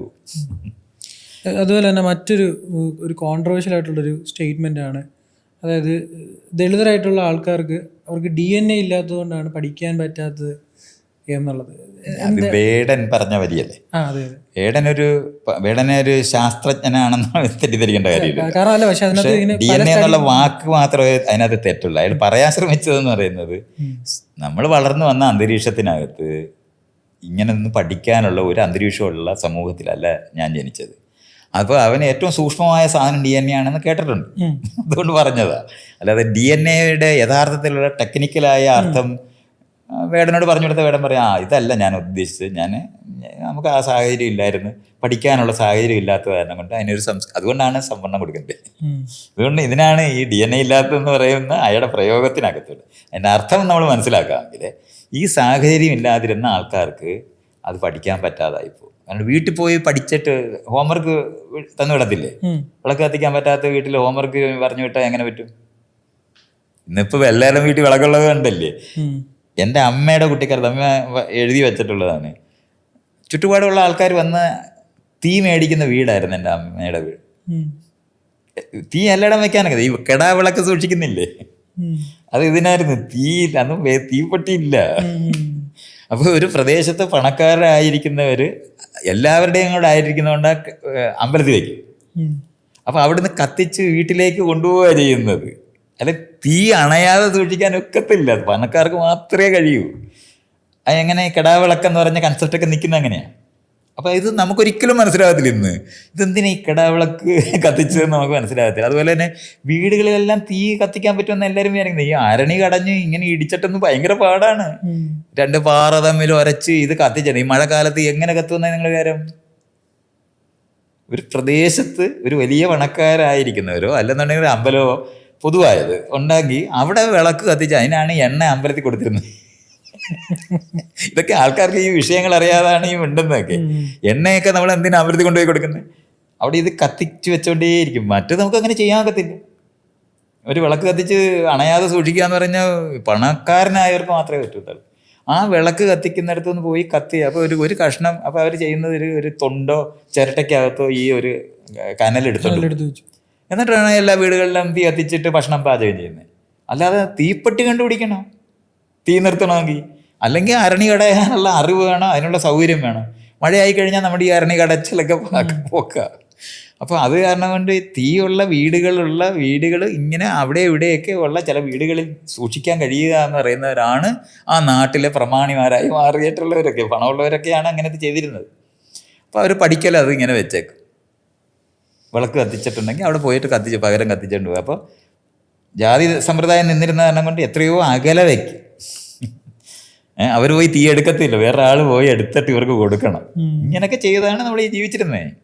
ഇതൊക്കെ മറന്നുപോയ മനുഷ്യരുടെ ലോകത്തു നിന്നാണ് ഇപ്പം നമുക്കെല്ലാവർക്കും തീയുണ്ട്, തീപ്പെട്ടിയുണ്ട്, ഇലക്ട്രിസിറ്റി ഉള്ളപ്പോൾ നമുക്കിത് പറഞ്ഞു മനസ്സിലാക്കാൻ തന്നെ പറ്റത്തില്ല. അപ്പം അങ്ങനെ ജീവിച്ചിരുന്ന ഒരു വെളിച്ചമില്ലാത്ത വീട്ടിലേക്ക് സ്കൂളിൽ നിന്ന് പഠിക്കാനായിട്ട് പുസ്തകം കൊണ്ടുപോയി എവിടെ കൊണ്ടുപോയി വായിക്കും? നമുക്കിപ്പോഴും അറിയാം, എന്താണ് റിക്ഷാക്കാരൻ്റെ കഥയ്ക്കകത്ത് അയാൾ മകനോ മകളോ ഈ റോഡിൽ വന്നിരുന്ന് വായിക്കുന്നത് ഭയങ്കര. ഇപ്പോഴും നമ്മൾക്ക് തമിഴ്നാട്ടിലെ ആദ്യകാലത്തെ ഇതിനകത്തല്ല, അതുപോലെ നമ്മുടെ സിനിമയ്ക്കകത്തൊക്കെ എപ്പോഴും കാണും. പബ്ലിക് റോഡിൽ വന്നിരുന്ന് സ്ട്രീറ്റ് ലൈറ്റ് ഉണ്ട്, വീട്ടുകളിൽ ലൈറ്റ് ഇല്ല, അവർക്ക് എടുക്കാൻ ഒക്കത്തില്ല. അതുകൊണ്ട് അവിടെ വന്നിരുന്ന് വായിക്കാന്ന് പറഞ്ഞാൽ അങ്ങനെ പഠിക്കുന്ന പയ്യനും പഠിക്കുന്ന പെൺകുട്ടിയൊക്കെ കണ്ടുപിടിച്ച് അവരെ വളർത്തുന്ന കഥയൊക്കെ നമ്മൾ പണ്ട് എഴുതിയിരുന്ന. ഇപ്പം ആരെങ്കിലും അങ്ങനത്തെ ഒരു കഥ എഴുതുമോ? നമുക്ക് അതിൻ്റെ കഥ ഉണ്ടാക്കാൻ പോലും പറ്റത്തില്ല. സ്ട്രീറ്റിൽ വന്നിരുന്ന് വായിക്കുന്ന ഏതെങ്കിലും തരത്തിൽ. അതുകൊണ്ടാണ് ഇത് മനസ്സിലാകാത്തത്. നമ്മൾ മനസ്സിലാകേണ്ടത്, വേടന പറയാൻ ശ്രമിച്ച സാധനം ഇത്രയേ ഉള്ളൂ. DNA എന്നുള്ള ചർച്ച പോണ്ട. DNA എന്താണെന്ന് അറിഞ്ഞുകൂടാ, അത് തന്നെയാണ് വേടൻ പറഞ്ഞതിനകത്ത് തെറ്റും. അത് DNA എന്താന്ന് വേടൻ അറിഞ്ഞുകൂടാ, അത് തന്നെയാണ് വേടൻ പറഞ്ഞത്. എനിക്ക് അറിഞ്ഞുകൂടാ, എൻ്റെ DNA എന്നുവെച്ചാൽ DNA എന്താണെന്ന് അറിഞ്ഞുകൂടാത്ത വേടനാണുള്ളത്. അറിയണം. അല്ലാതെ അത് ഭയങ്കരമായിട്ട് ഇവിടുത്തെ ശാസ്ത്രജ്ഞന്മാരായ യുക്തിവാദികളെല്ലാവരും കൂടെ DNA ഇല്ലെന്ന് പറഞ്ഞത് ശരിയാണെന്നൊക്കെ ചർച്ചയ്ക്ക് പോകരുത്. അത് വേടൻ പറഞ്ഞതാണെന്നറിയണം. വേടൻ പറയാൻ ഉദ്ദേശിച്ചതെന്ന് പറഞ്ഞാൽ സാംസ്കാരികമായിട്ട് ഞങ്ങൾക്ക് പാരമ്പര്യമായിട്ട് നമുക്ക് ഈ കാര്യങ്ങൾ പഠിക്കാനുള്ള സൗകര്യങ്ങളില്ലായിരുന്നു. സത്യമാണ്, അത്രയേ ഉള്ളൂ, അത്രേ അർത്ഥമുള്ളൂ. അതിനാണ് നമ്മൾ അവിടെ DNA എന്ന് പറഞ്ഞത്, വേറെ അർത്ഥമല്ല. അതേ സമയത്ത് ഇപ്പോൾ ശാസ്ത്രീയമായിട്ട് DNA അതുണ്ടോ എന്ന് ചോദിച്ചാൽ അങ്ങനെയല്ല. മനുഷ്യനാണോ ലോകത്ത് എവിടെ ജനിച്ച ഏത് കുഞ്ഞിനെയും ഏത് നാട്ടിൽ നമ്മൾ എടുത്തുണ്ട്. നമ്മളിപ്പോൾ അട്ടപ്പാടിയിൽ നിന്നൊരു കുഞ്ഞിനെ എടുക്കുന്നു, ആമസോൺ കാടിനകത്ത് ഉള്ള ഒരു ഹണ്ടർ ഗ്യാദറേഴ്സ് ആയിരിക്കുന്നതിനകത്ത് ഒരു കുഞ്ഞിനെ എടുക്കുന്നു, ഇംഗ്ലണ്ടിലെ ലണ്ടൻ നഗരത്തിൽ വളരുന്ന ഒരു കുഞ്ഞിനെ എടുക്കുന്നു, ചൈനയിൽ വളരുന്ന ബെയ്ജിങ്ങിൽ വളരുന്ന ഒരു കുഞ്ഞിനെ എടുക്കുന്നു. ഇവരെല്ലാവരും കൂടെ കൊണ്ടുവന്നിട്ട് ഒരിടത്ത് കൊണ്ടുവന്ന് പഠിപ്പിച്ചാൽ ഒരുപോലെ പഠിക്കും. വല്ല വൈകല്യം കൊണ്ട് ഞാൻ DNA ചില തകരാറുകളുണ്ട്. ഇപ്പം ADHD ഉണ്ടാകുന്ന കുട്ടിയുണ്ട്, അല്ലെന്നുണ്ടെങ്കിൽ ഡിസ്ലെക്സിയ എന്ന് പറഞ്ഞ് ഭാഷ പഠിക്കാൻ ബുദ്ധിമുട്ടുള്ള ആളുകളുണ്ട്, ഡിസ്കാൽക്കുലിയ ഉണ്ട്, കണക്ക് പഠിക്കാൻ ബുദ്ധിമുട്ടുള്ളവരുണ്ട്. ഇങ്ങനെയുള്ള വേരിയേഷൻസ് അല്ലാത്ത എല്ലാ കുഞ്ഞുങ്ങളും ഒരുപോലെ ഗ്രഹിക്കും. ആ കാര്യം വേടൻ അറിഞ്ഞൂടാ, അത്രയേ ഉള്ളൂ. അല്ലാതെ 50,000 വർഷം മുമ്പുണ്ടായിരുന്ന ഒരു കുഞ്ഞിനെ എടുത്ത് വളർത്തിയാലും ഈ വ്യത്യാസം വരത്തില്ല. കാരണം നമ്മുടെ ഒരു സ്പീഷീസായി കഴിഞ്ഞു. 3 ലക്ഷം വർഷം മുമ്പുണ്ടായിരുന്ന ഒരു സ്പീഷീസ് ചേഞ്ചിനകത്തൂടാണ് നമ്മൾ ഇന്ന് കാണുന്ന ഹോമോസാപ്പിയൻ ഉണ്ടാകുന്നത്. അതിനകത്തുള്ള ഒരു കുഞ്ഞിനെ എടുത്താലും നമ്മളെ എടുത്താലും ഒരു വ്യത്യാസം വരത്തില്ല. അല്ലാതെ ചെറിയ വേരിയേഷൻ എന്ന് പറയുന്നത് ഒരാളെ പോലെ ഒരാളില്ല എന്നറിയുന്ന വേരിയേഷൻ ഉണ്ട്. അത് നമ്മുടെ എല്ലാ വീട്ടിനകത്തും 5 മക്കളുണ്ടെങ്കിൽ 5 തരത്തിയിരിക്കും. എന്താ ഒരേ അമ്മയും അച്ഛനും ഉണ്ടാക്കിയതല്ലേ, ഒരുപോലെ എന്താ ഇരിക്കാതെ ഇരിക്കത്തില്ലെന്ന് പറയണം. അതാണ് DNA എന്ന് പറയുന്നത്. പക്ഷേ ഇംഗ്ലണ്ടിൽ നിന്ന് കുഞ്ഞിനെ എടുത്തിട്ട് ഇംഗ്ലണ്ടിലെ കുഞ്ഞുങ്ങൾക്ക് ഇംഗ്ലീഷ് പറയാൻ അറിയാം. ഇതെങ്ങനെ ഇങ്ങനെ പഠിക്കാൻ പറ്റുന്നുണ്ടോ? മലയാളം പഠിക്കുന്ന എങ്ങനെ? കേട്ട് പഠിക്കുക. കേട്ടോ ഏത് ഭാഷയും പഠിക്കും. അത് 3 വയസ്സ് തൊട്ട് 10 വയസ്സ് വരെ ഭാഷ പഠിക്കാനുള്ള കഴിവ് നമ്മളിൽ വളരെ വലുതാണ്. ആ സമയത്ത് എന്ത് കേട്ടാലും പഠിക്കും. ഏത് ഭാഷ, ഞാൻ 5 ഭാഷ കേട്ടാലും 5ഉം പഠിക്കും. ഇങ്ങനെയൊക്കെയാണ് ഇതുള്ളത്. അത് DNA പറ്റിയുള്ള യഥാർത്ഥ അറിവുകളാണ്. ഇപ്പം നമ്മൾ DNA പറ്റി സംസാരിക്കുകയാണ്. അപ്പം റിസർവേഷൻ്റെ കാര്യം പറഞ്ഞു. അപ്പം നിലവിൽ കേരളത്തിൽ സോഷ്യൽ മീഡിയയിൽ ഏറ്റവും കൂടുതൽ ചർച്ച നടക്കുന്നൊരു കാര്യമാണ് ഇപ്പം റിസർവേഷൻ വേണ്ട എന്നുള്ളത്. അല്ലെങ്കിൽ ഈ ദളിത് വിഭാഗത്തിൽപ്പെട്ട ആൾക്കാർ ഇപ്പോൾ ഉന്നതിയിലുള്ള ജോലിയിലാണ് ഇരിക്കുന്നത്, അവർക്ക് ഒരുപാട് പൈസയുണ്ട്, അവർക്ക് എന്തിനാണ് റിസർവേഷൻ? അപ്പം ഈ ഇക്വാലിറ്റി അല്ല ഇക്വിറ്റിയാണ് വേണ്ട എന്നുള്ളതാണ് എൻ്റെ ഒരു മനസ്സിലാക്കൽ എന്ന് പറയുന്നത്. റിസർവേഷൻ എന്ന് പറഞ്ഞു കഴിഞ്ഞാൽ ഒപ്പം എത്താനുള്ള ഒരു അല്ല ഒരു ഇക്വിറ്റി, അതാണ് പ്രധാനമായിട്ടുള്ള റിസർവേഷൻ്റെ എന്നാണ് ഞാൻ മനസ്സിലാക്കിയിരിക്കുന്നത്. പക്ഷേ ഇത്രയൊക്കെ ഈ റിസർവേഷൻ വേണ്ടാന്ന് പറയുന്ന ആൾക്കാർ അവരുടെയൊക്കെ പേരിൻ്റെ വാലിൻ്റെ അറ്റം ശ്രദ്ധിച്ചാൽ നമുക്ക് മനസ്സിലാവും. ഈ റിസർവേഷൻ വേണ്ടാന്ന് പറയുന്ന ആൾക്കാരുടെ ഇപ്പം അത് പിള്ളയായിരിക്കാം, മാരായിരിക്കാം, നായരായിരിക്കാം, അല്ലെങ്കിൽ മേനോനായിരിക്കാം, ഇങ്ങനെയുള്ള ആൾക്കാരാണ് മിക്കപ്പോഴും ഈ റിസർവേഷൻ വേണ്ട, അല്ലെങ്കിൽ എനിക്ക് ജനറൽ സീറ്റിൽ സീറ്റ് കിട്ടാത്തത് മറ്റൊരു കുട്ടിക്ക് റിസർവേഷനിൽ സീറ്റ് കിട്ടിയോണ്ട് മാത്രമാണെന്ന് വിശ്വസിക്കുന്ന 100% ലിറ്ററേറ്റ് ആയിട്ടുള്ള മലയാളികളാണ് ഇന്നും ഉള്ളത്. എന്താണ് അഭിപ്രായം? 2 അടിസ്ഥാനപരമായ തെറ്റിദ്ധാരണയുണ്ട് ഇതിനകത്ത്. ഒന്നെന്ന് പറയുന്നത് പഠിക്കുന്നത് ജോലിക്കാണെന്ന് വിചാരിക്കുന്നുണ്ട്. അത് ബ്രിട്ടീഷുകാരാണ് സ്കൂള് തുടങ്ങിയത്. ബ്രിട്ടീഷുകാർ സ്കൂൾ തുടങ്ങിയ എന്തിനാ? ബ്രിട്ടനിലുള്ള ആൾക്കാരെ മുഴുവനും കൂടെ കൊണ്ടുവന്നാൽ ഇന്ത്യ ഭരിക്കാനൊക്കത്തില്ല. അത്രയും കുറച്ച് ആൾക്കാരെ അവിടെ ഉള്ളൂ. ഇന്ത്യക്കാരെ കൊണ്ട് ഇന്ത്യ ഭരിക്കണമെന്ന് അറിഞ്ഞപ്പം ബ്രിട്ടീഷുകാർക്ക് കുറച്ച് ഗുമസ്തന്മാർ വേണം, കുറച്ച് ഉദ്യോഗസ്ഥർ വേണം, കുറച്ച് അധ്യാപകർ വേണം, ഡോക്ടർമാർ, എഞ്ചിനീയർമാർ വേണം. അത്രേ ആവശ്യമുള്ളവർക്ക്. അപ്പോൾ അവർ സ്കൂള് തുടങ്ങിയപ്പോൾ തൊട്ട് ജോലിക്കാണെന്നുള്ള കാര്യം എല്ലാവർക്കും മനസ്സിലാക്കി. പഠിക്കുന്നത് ജോലി മേടിക്കാനാണെന്നും ഭരണത്തിൽ പങ്കാളികളാകാൻ പറ്റുമെന്നും കണ്ടുപിടിച്ച്. കാരണം അവരത് കൃത്യമായിട്ട് അതിനുവേണ്ടി മാത്രം അവർ തുടങ്ങിയത്, അല്ല വേറൊന്നും അവർ ചെയ്തിട്ടില്ല. അപ്പം അവരുടെ ഭരണ സംവിധാനത്തിനകത്ത് ഇന്ത്യക്കാരെ കൊണ്ട് ഇന്ത്യക്കാരെ ഭരിക്കാൻ വേണ്ടിയാണ് അവർ സ്കൂളും കോളേജും ആരംഭിച്ചത്. ഇതാണ് നമ്മുടെ മോഡൽ. പഠിച്ചാൽ ജോലി വേണം, പഠിക്കുന്നത് ജോലിക്കാണ്. സംശയരഹിതമായ അറിവാണ് മലയാളിക്കല്ല ഇന്ത്യക്കാർക്ക്. അതുകൊണ്ടാണ് 7ാം ക്ലാസ്സിലായ ഗുമസ്തന്മാരാകാൻ പറ്റും. അതുകൊണ്ടാണ് 7ാം ക്ലാസ്സിന് പണ്ട് ഭയങ്കര പ്രാധാന്യമായിരുന്നു. 10ാം ക്ലാസ്സിലായി കഴിഞ്ഞാൽ പഠിപ്പിക്കാൻ പോകാൻ, അധ്യാപകരാകാൻ, വേണമെങ്കിൽ കയറാൻ പറ്റുന്ന ഉദ്യോഗസ്ഥർ എന്ന് നമ്മൾ പറയുന്നതിൻ്റെ ആദ്യത്തെ പടി കയറാൻ പറ്റും. BA BSc എന്ന് പറയുന്നത് അന്ന് എല്ലാവരും പേരിൻ്റെ പുറകിൽ BA BS, ഇയാൾ ജാതിവാല എഴുതുന്ന പോലെ എഴുതുമായിരുന്നു. BA BL എന്ന് എഴുതും. ആ എഴുതി വയ്ക്കുന്ന സാധനം കൊണ്ട് കൃത്യമായിട്ട് അധ്യാപകരാകാൻ പറ്റും, സെക്രട്ടേറിയറ്റിലൊക്കെ ജോലി കിട്ടും. അത് കഴിഞ്ഞാൽ പിന്നെ IAS കാരെന്ന് IPS കാരെന്ന് പറയുന്നതൊക്കെ അവരുടെ പരീക്ഷ ഇവിടെ എഴുതിയാലും പറ്റത്തില്ല, ഇംഗ്ലണ്ടിൽ തന്നെ പോയി എഴുതണമായിരുന്നു. കാരണം അവരെ അവിടെ വെച്ച് ട്രെയിൻ ചെയ്ത് കൊണ്ടുവന്നാലേ ഇവർ ഇവിടെ. അപ്പോൾ ഇന്ത്യക്കാരെ കൊണ്ട് ഇന്ത്യക്കാരെ ഭരിക്കാൻ വേണ്ടി ഉണ്ടാക്കിയ വിദ്യാഭ്യാസം ആയതുകൊണ്ടാണ് രാഷ്ട്രീയം പാടില്ലെന്ന് അവർ പറഞ്ഞത്. കാരണം രാഷ്ട്രീയ അവബോധമുള്ള ഒരു ഇന്ത്യക്കാരനുണ്ടായാൽ അവർക്ക് പണിയാണ്. അതുകൊണ്ടാണ് സ്കൂളുകളിലും കോളേജുകളിലും രാഷ്ട്രീയം പാടില്ല എന്ന് പറഞ്ഞത്. നമ്മളിത് ഇന്ന് സായിപ്പ് പറഞ്ഞത് കൃത്യമായി അനുസരിച്ച് ചെയ്യുന്ന ഒരു ജനവിഭാഗമാണ്. ഇതുകൊണ്ടാണ് ഇന്ത്യക്കാർ 18ാമത്തെ വയസ്സിൽ വോട്ട് കൊടുക്കണം. ആ വോട്ട് കൊടുക്കുന്നത് എവിടുന്ന് പഠിക്കുമെന്ന് ചോദിച്ചാൽ ആർക്കും അറിഞ്ഞോളൂ. വീട്ടിനകത്തുനിന്ന് പഠിക്കുന്ന എന്താണ്? ജാതി. അയലത്ത് പോയി ഭക്ഷണം കഴിക്കരുത്, അത് നമ്മുടെ ആൾക്കാരല്ല എന്ന് പറയുന്ന വീട്ടിലേ ജനിക്കാൻ പറ്റത്തുള്ളൂ. നമ്മൾ എവിടെയെങ്കിലും നമുക്ക് ഈ പണ്ടത്തെ ആൾക്കാർ പറയുന്ന പോലെ ഒരു ജീവൻ ഉണ്ടെന്ന് വെക്ക്, ഇത് സങ്കല്പമാണേ. ആ ജീവൻ ഇരുന്ന് ജനിക്കാനുള്ള വീട് ഏതാന്ന് നോക്കിയിരിക്കുമെന്ന് പറഞ്ഞാൽ പണ്ട് ഈ കഴിവുകൾ നമ്മളെ പഠിപ്പിച്ചിരുന്നു. അങ്ങനെ ഇയാൾക്കൊരു ചോയ്സ് തരുവാണെങ്കിൽ എവിടെ ജനിക്കുകയുള്ളൂ?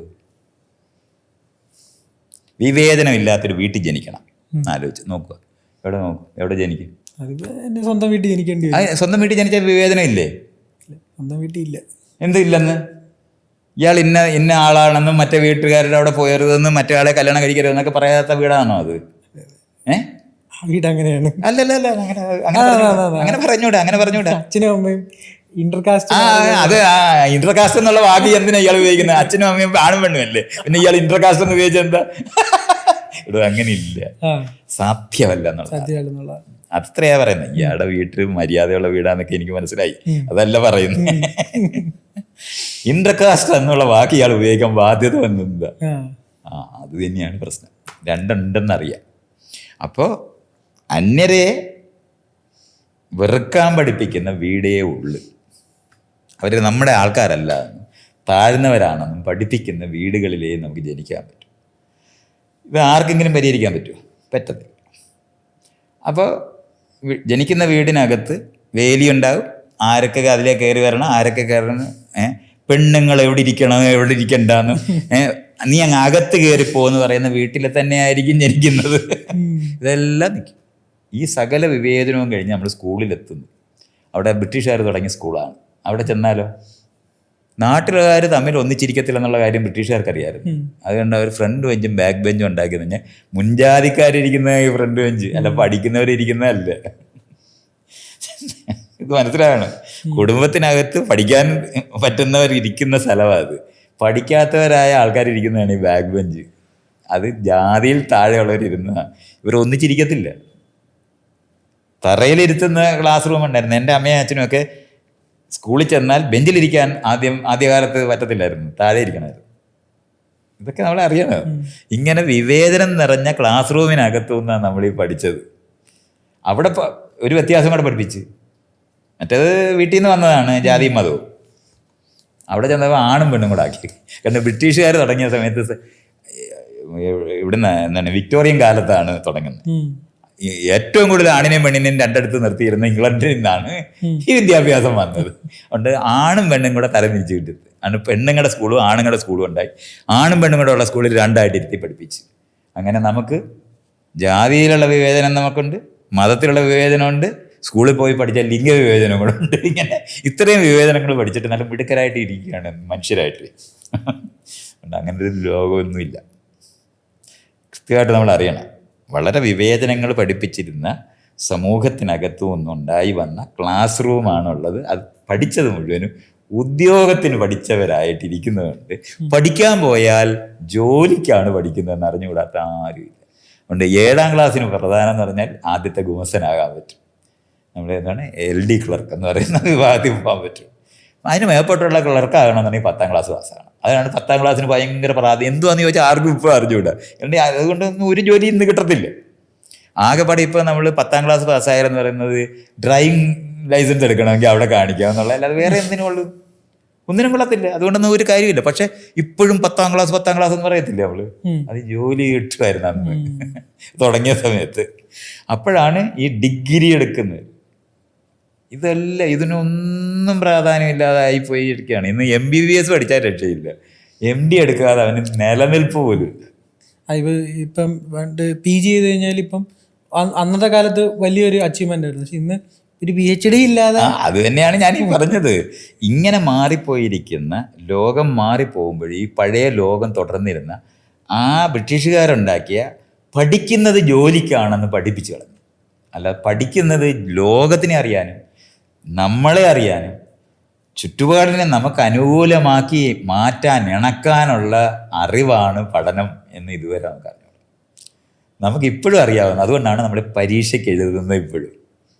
കാരണം പരിശോധിച്ച് വല്ലവർക്കും കൊള്ളാവുന്നുണ്ടെങ്കിൽ എടുക്കുക, അല്ലാത്തവരെ കളയാം. ഈ കളയുന്നവരെങ്ങനെ ജീവിക്കുന്നുള്ളതിനെ ഒരു ചർച്ചയില്ല. ഇതാണ് പറ്റിപ്പോയത്. അതുകൊണ്ട് ഈ തോൽറ്റ ആളുകൾ തുടങ്ങിയ ഫാക്ടറിയിലാണ് ഈ പഠിച്ചവർ ജോലി ചെയ്യുന്നത്. അതാണ് എൻ്റെ തമാശ. എങ്ങനെയാണ് നേരത്തെ പുറന്തള്ളപ്പെട്ടു പോയവർ ജീവിക്കാൻ വഴി കണ്ടുപിടിച്ച് പണം ഉണ്ടാക്കി അവർ ഫാക്ടറി തുടങ്ങും. ഫാക്ടറി തുടങ്ങുന്നിടത്ത് പോകും, കണക്കെഴുതാൻ പോകും, അക്കൗണ്ടന്റ് ആവും. ഇങ്ങനെയാണ് ജോലിക്കാർ. ഈ ജോലി എന്ന് പറയുന്നത് ഗവൺമെന്റ് ഉദ്യോഗമായാൽ പെൻഷൻ കിട്ടുമെന്നറിയുന്ന കാരണം കൊണ്ടാണ് ഈ ഗവൺമെന്റ് ഉദ്യോഗം. ഒന്നുമില്ല ഇതിനകത്തേക്ക്. അതുകൊണ്ട് ആദ്യമേ കയറിയാൽ നീണ്ട സേവനകാലം കിട്ടും, അപ്പോൾ പെൻഷൻ കൂടും. അതുകൊണ്ടാണ് ജയിച്ച ഉടനെ ഒരു ദിവസം പോലും മൂത്രം പോലും ഒഴിക്കാതെ പരീക്ഷ എഴുതി പാസ്സാകുന്നത്. മൂത്രം ഒഴിക്കാൻ പറ്റത്തില്ലെന്ന് പറയും. അതൊക്കെ ഈ പരീക്ഷ കഴിഞ്ഞിട്ട് മൂത്രം ഒഴിച്ച് അങ്ങനെ പഠിപ്പിക്കും. ഒരു അവധിക്കാലവും ഇല്ലാതെ ഗുരൊന്നും പോലും ആസ്വദിക്കാൻ അനുഭവിക്കാതെ ദുരിതം പിടിച്ച കാരാഗൃഹത്തിൽ വളർത്തി ഈ പുറത്ത് സ്കൂളെന്ന് പറയുന്ന കാരാഗൃഹത്തിലിട്ട് നല്ലോണം തിരുമി ഉണ്ടാക്കിയ സാധനങ്ങളാണ് ഇപ്പം നിങ്ങൾ ഈ ഇരിക്കുന്ന 3 എണ്ണവും ഞാനും കൂടെ ചേർന്ന് 4. ഇതറിയണം.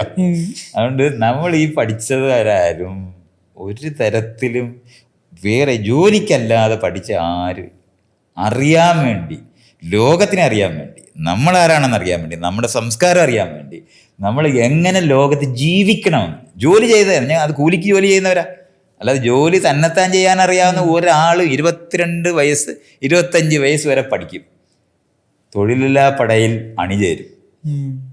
എന്നാൽ നീ തന്നെത്താൻ എന്തെങ്കിലും ചെയ്യാനോ? അങ്ങനെ സംഭവം നമ്മുടെ ജീവിതത്തിൽ ചിന്തിച്ചിട്ട് പോലും ഇല്ല. ആരെങ്കിലും വിളിച്ച് തൊഴിൽ തരണം.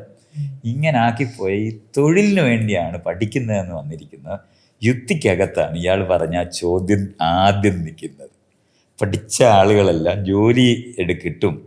ഇന്ന് നമുക്കറിയാം ജോലിയേ കിട്ടത്തില്ല, എത്ര പഠിച്ചാലും കിട്ടത്തില്ല. ആരെങ്കിലും വിളിച്ച് പഠിച്ചത് ഒന്നുമേ ജീവിക്കാത്തവരാണ് 80%. അപ്പോഴാണ് 2 ജോലി പഠിച്ചാൽ അത് തന്നെയാണ് ചെയ്യുന്നതെന്ന് കണ്ടുപിടിച്ചപ്പോഴാണ് നമ്മൾ എഞ്ചിനീയറും ഡോക്ടറും ആകാൻ തെള്ളി നിന്നാൻ തുടങ്ങിയത്. അപ്പോൾ തെള്ള് അവിടെ കൂടുതലായപ്പോൾ എൻട്രൻസ് പരീക്ഷ വെച്ച് അങ്ങനെ ആളുകളെ കുറച്ച്.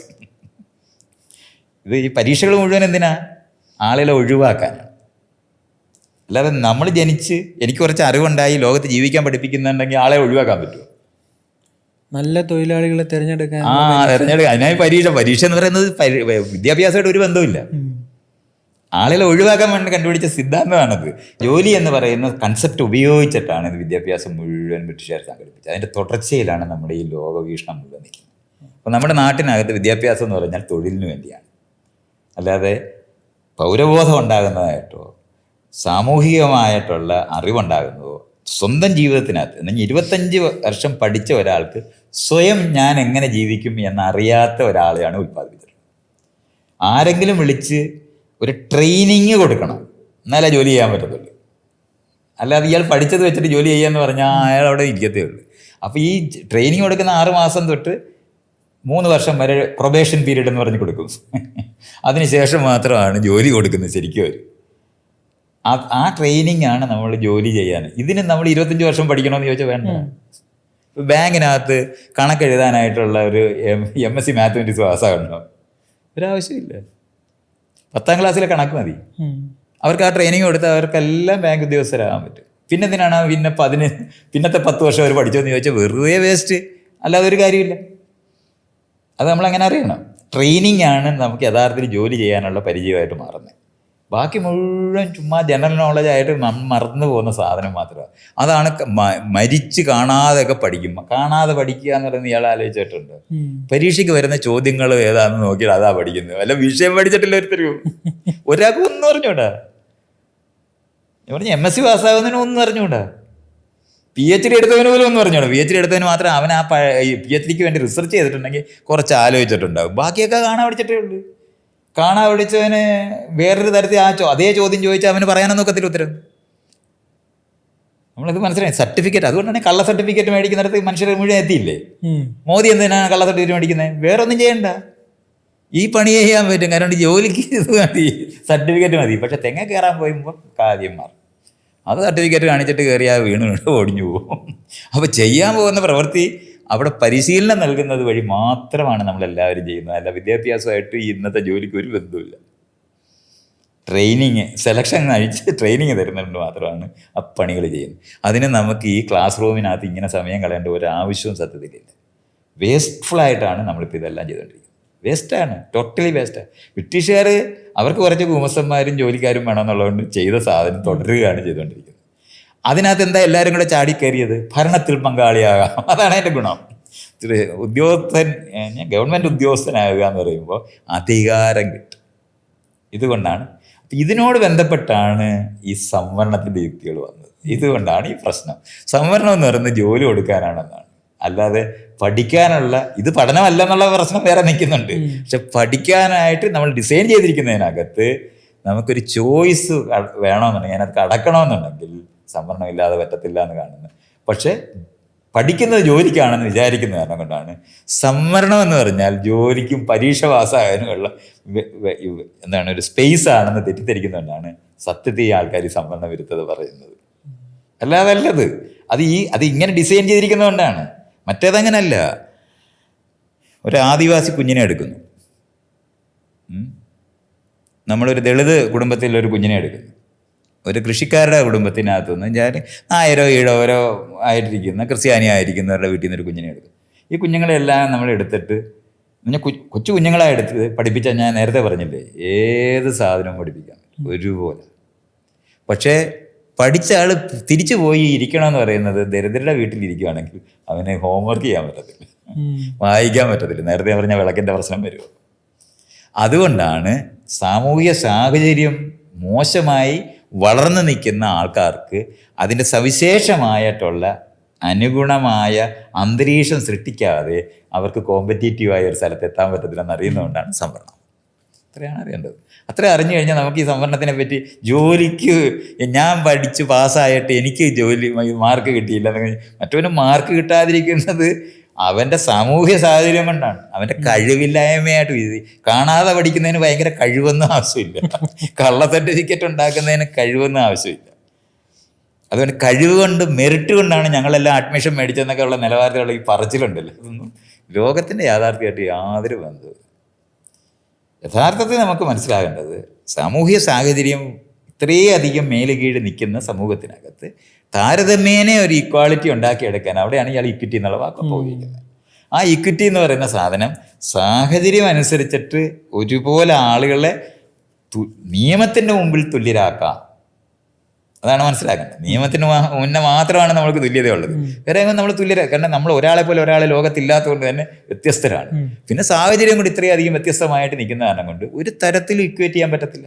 അതുകൊണ്ടാണ് ഇക്വിറ്റി എന്നുള്ള കൺസെപ്റ്റ് ഉപയോഗിച്ചുകൊണ്ട് തട്ടനുസരിച്ചിട്ട് ഈ ആൾക്കാരെ അവിടെ കൊണ്ടുവരിക. അപ്പോൾ ഒരു 4 തലമുറ കടന്നു കഴിയുമ്പോഴത്തേന് ഏകദേശം സാമൂഹിക ഒരുപോലെ ആക്കാൻ പറ്റും. അവർ 75 വർഷം കഴിഞ്ഞ് നമ്മുടെ ഇത് കിട്ടിയിട്ട്, പക്ഷെ നമ്മളത് തുടങ്ങിയിട്ടില്ല. ഇതുകൊണ്ടാണ് നമുക്ക് ഈ സംവരണം അങ്ങനെ തന്നെ തുടങ്ങും. അല്ലെങ്കിൽ ഈ 75 വർഷം കൊണ്ട് സംവരണം വേണ്ടാന്ന് വേണമെങ്കിൽ തീരുമാനിക്കാവുന്നിടത്ത് എത്തിച്ചേർന്നു പോയേനെ, ഇത് നന്നായി ചെയ്തിരുന്നെങ്കിൽ. അത് ഈ ജാതിവാലുള്ളവർ മുഴുവൻ കയറി ഇരുന്ന് കൃത്യമായിട്ട് ജാതിയുടെ ആനുകൂല്യങ്ങൾ മുഴുവൻ അനുഭവിച്ചുകൊണ്ടിരിക്കുമ്പോൾ ഞങ്ങൾ വളരെ സത്യസന്ധരായി പൗരരാണെന്ന് അഭിനയിക്കുന്ന ലോകത്താണ് നമ്മളുള്ളത്. ഇടതുപക്ഷക്കാരുണ്ടാക്കിയതാണ് ലക്ഷം വീട് കോളനി. അതെങ്ങനെ ഉണ്ടായി?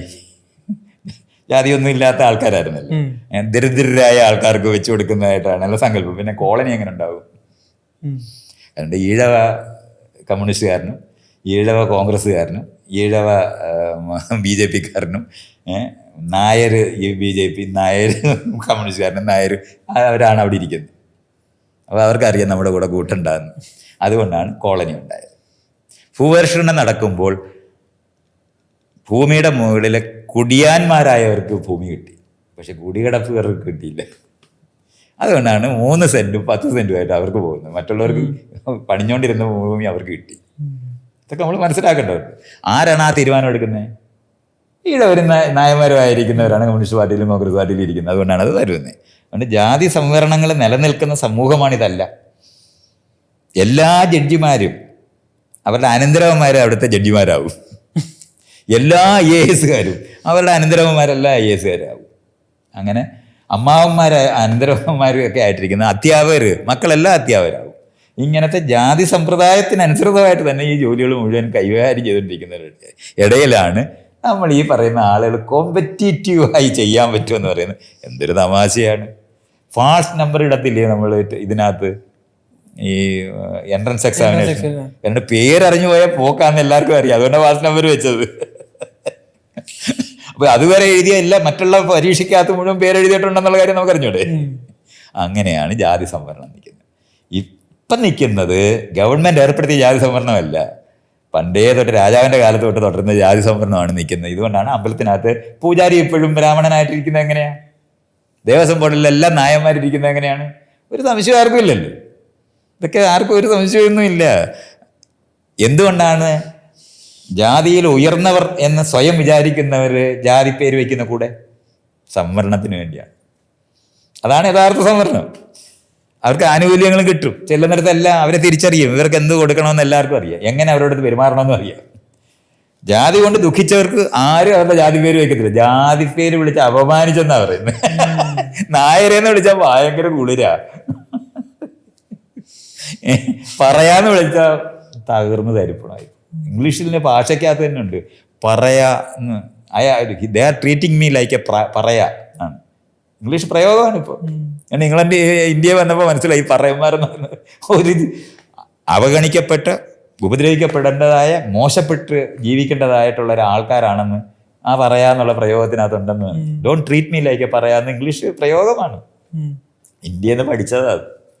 ഇങ്ങനെ ജാതി കൊണ്ട് ദുഃഖിച്ചിരുന്ന മനുഷ്യരുണ്ട്, അല്ല ജാതി കൊണ്ട് സുഖിച്ചിരുന്ന ആൾക്കാർ ഒരുപോലെ ജാതിയില്ലെന്ന് പറയുന്നത് ഒരുപോലെ ആകത്തില്ല. ഇതൊക്കെ നമ്മൾ അങ്ങനെ മനസ്സിലാക്കണം. അതുകൊണ്ട് ജാതി സംവരണമുള്ള നാടാണ് ഇന്ത്യ. അത് ഗവൺമെൻറ് ഏർപ്പെടുത്തിയതല്ല. അത് ഗവൺമെൻറ്, അത് കോടതിയിലിരിക്കുന്ന ജഡ്ജിമാർ, അനന്തരവന്മാരെ ഏർപ്പെടുത്തുന്നത്. പട്ടാളത്തിലെ മുഴുവൻ ഉദ്യോഗസ്ഥന്മാരും ഈ അപ്പർ ക്ലാസ്സിലുള്ളവരേ ഉള്ളൂ. അതേസമയത്ത് വെടികൊണ്ടാൻ പോകുന്ന പാവം പിടിച്ചവനെല്ലാം താഴെയുള്ളവന്മാരാണ്. പട്ടാളത്തിനകത്ത് വെടികൊണ്ട് ചാകുന്നവർ ഉദ്യോഗസ്ഥന്മാരല്ല. അത്ഭുതകരമായ ഒരു വെടി അറിയാതെ വന്നെങ്ങാണം ഒരു ഉദ്യോഗസ്ഥൻ ചാകുന്നെങ്കിലേ ഉള്ളൂ. അവന് പരമവീര ചക്രം കിട്ടുകയും ചെയ്യും. മറ്റവനൊന്നും കിട്ടത്തില്ല. ഇതെല്ലാം നമ്മളിങ്ങനെ അറിയും. ഇവിടുത്തെ പട്ടാളം, ഇവിടുത്തെ പോലീസ്, IPS IAS ഇതല്ല, മുഴുവൻ ജാതി സംവരണത്തിലുള്ളതാണ്. എല്ലാവരും അനന്തരവന്മാരെ, എല്ലാവരും അമ്മമാരും മക്കളെ എല്ലാം അവിടെ തന്നെ പഠിപ്പിക്കത്തുള്ളൂ. കുലത്തൊഴിൽ പോലെയാണതല്ല. അതുകൊണ്ട് ഈ ഒരു തെറ്റിദ്ധാരണ നമുക്ക് വേണം. അതുകൊണ്ടാണ് ഇയാൾ ഇത് വിശദീകരിച്ച് പറയണ്ട. ഈ സാധനം ഇങ്ങനെ തന്നെയാണ്. അപ്പം ജാതി നിലനിൽക്കുന്ന ജാതി, അതുകൊണ്ടാണ് ഈഴവ മാട്രിമോണിയലും നായർ മാട്രിമോണിയലും ബ്രാഹ്മണ മാട്രിമോണിയലും വെജിറ്റേറിയന്മാർക്ക് മാത്രമേ ഞങ്ങൾ ഈ വീട് കടയ്ക്ക് കൊടുക്കത്തുള്ളൂ എന്ന് പറയുന്നതൊക്കെ ഉണ്ടാകുന്നത് അങ്ങനെയാണ്. ജാതി നിലനിൽക്കുന്ന സമൂഹത്തിനകത്താണ്, ഇക്വിറ്റിക്ക് വേണ്ടിയാണ് ഗവൺമെൻറ് സംവരണം വെച്ചിരിക്കുന്നത്. അല്ല സംവരണം കാരണമാണ് ജാതി ഉണ്ടാകുന്നുള്ള ആർഗ്യുമെൻ്റ് ഒന്നും അവൻ്റെ അച്ഛനോട് പറയണമെന്ന്. അത്രേ ഉള്ളൂ.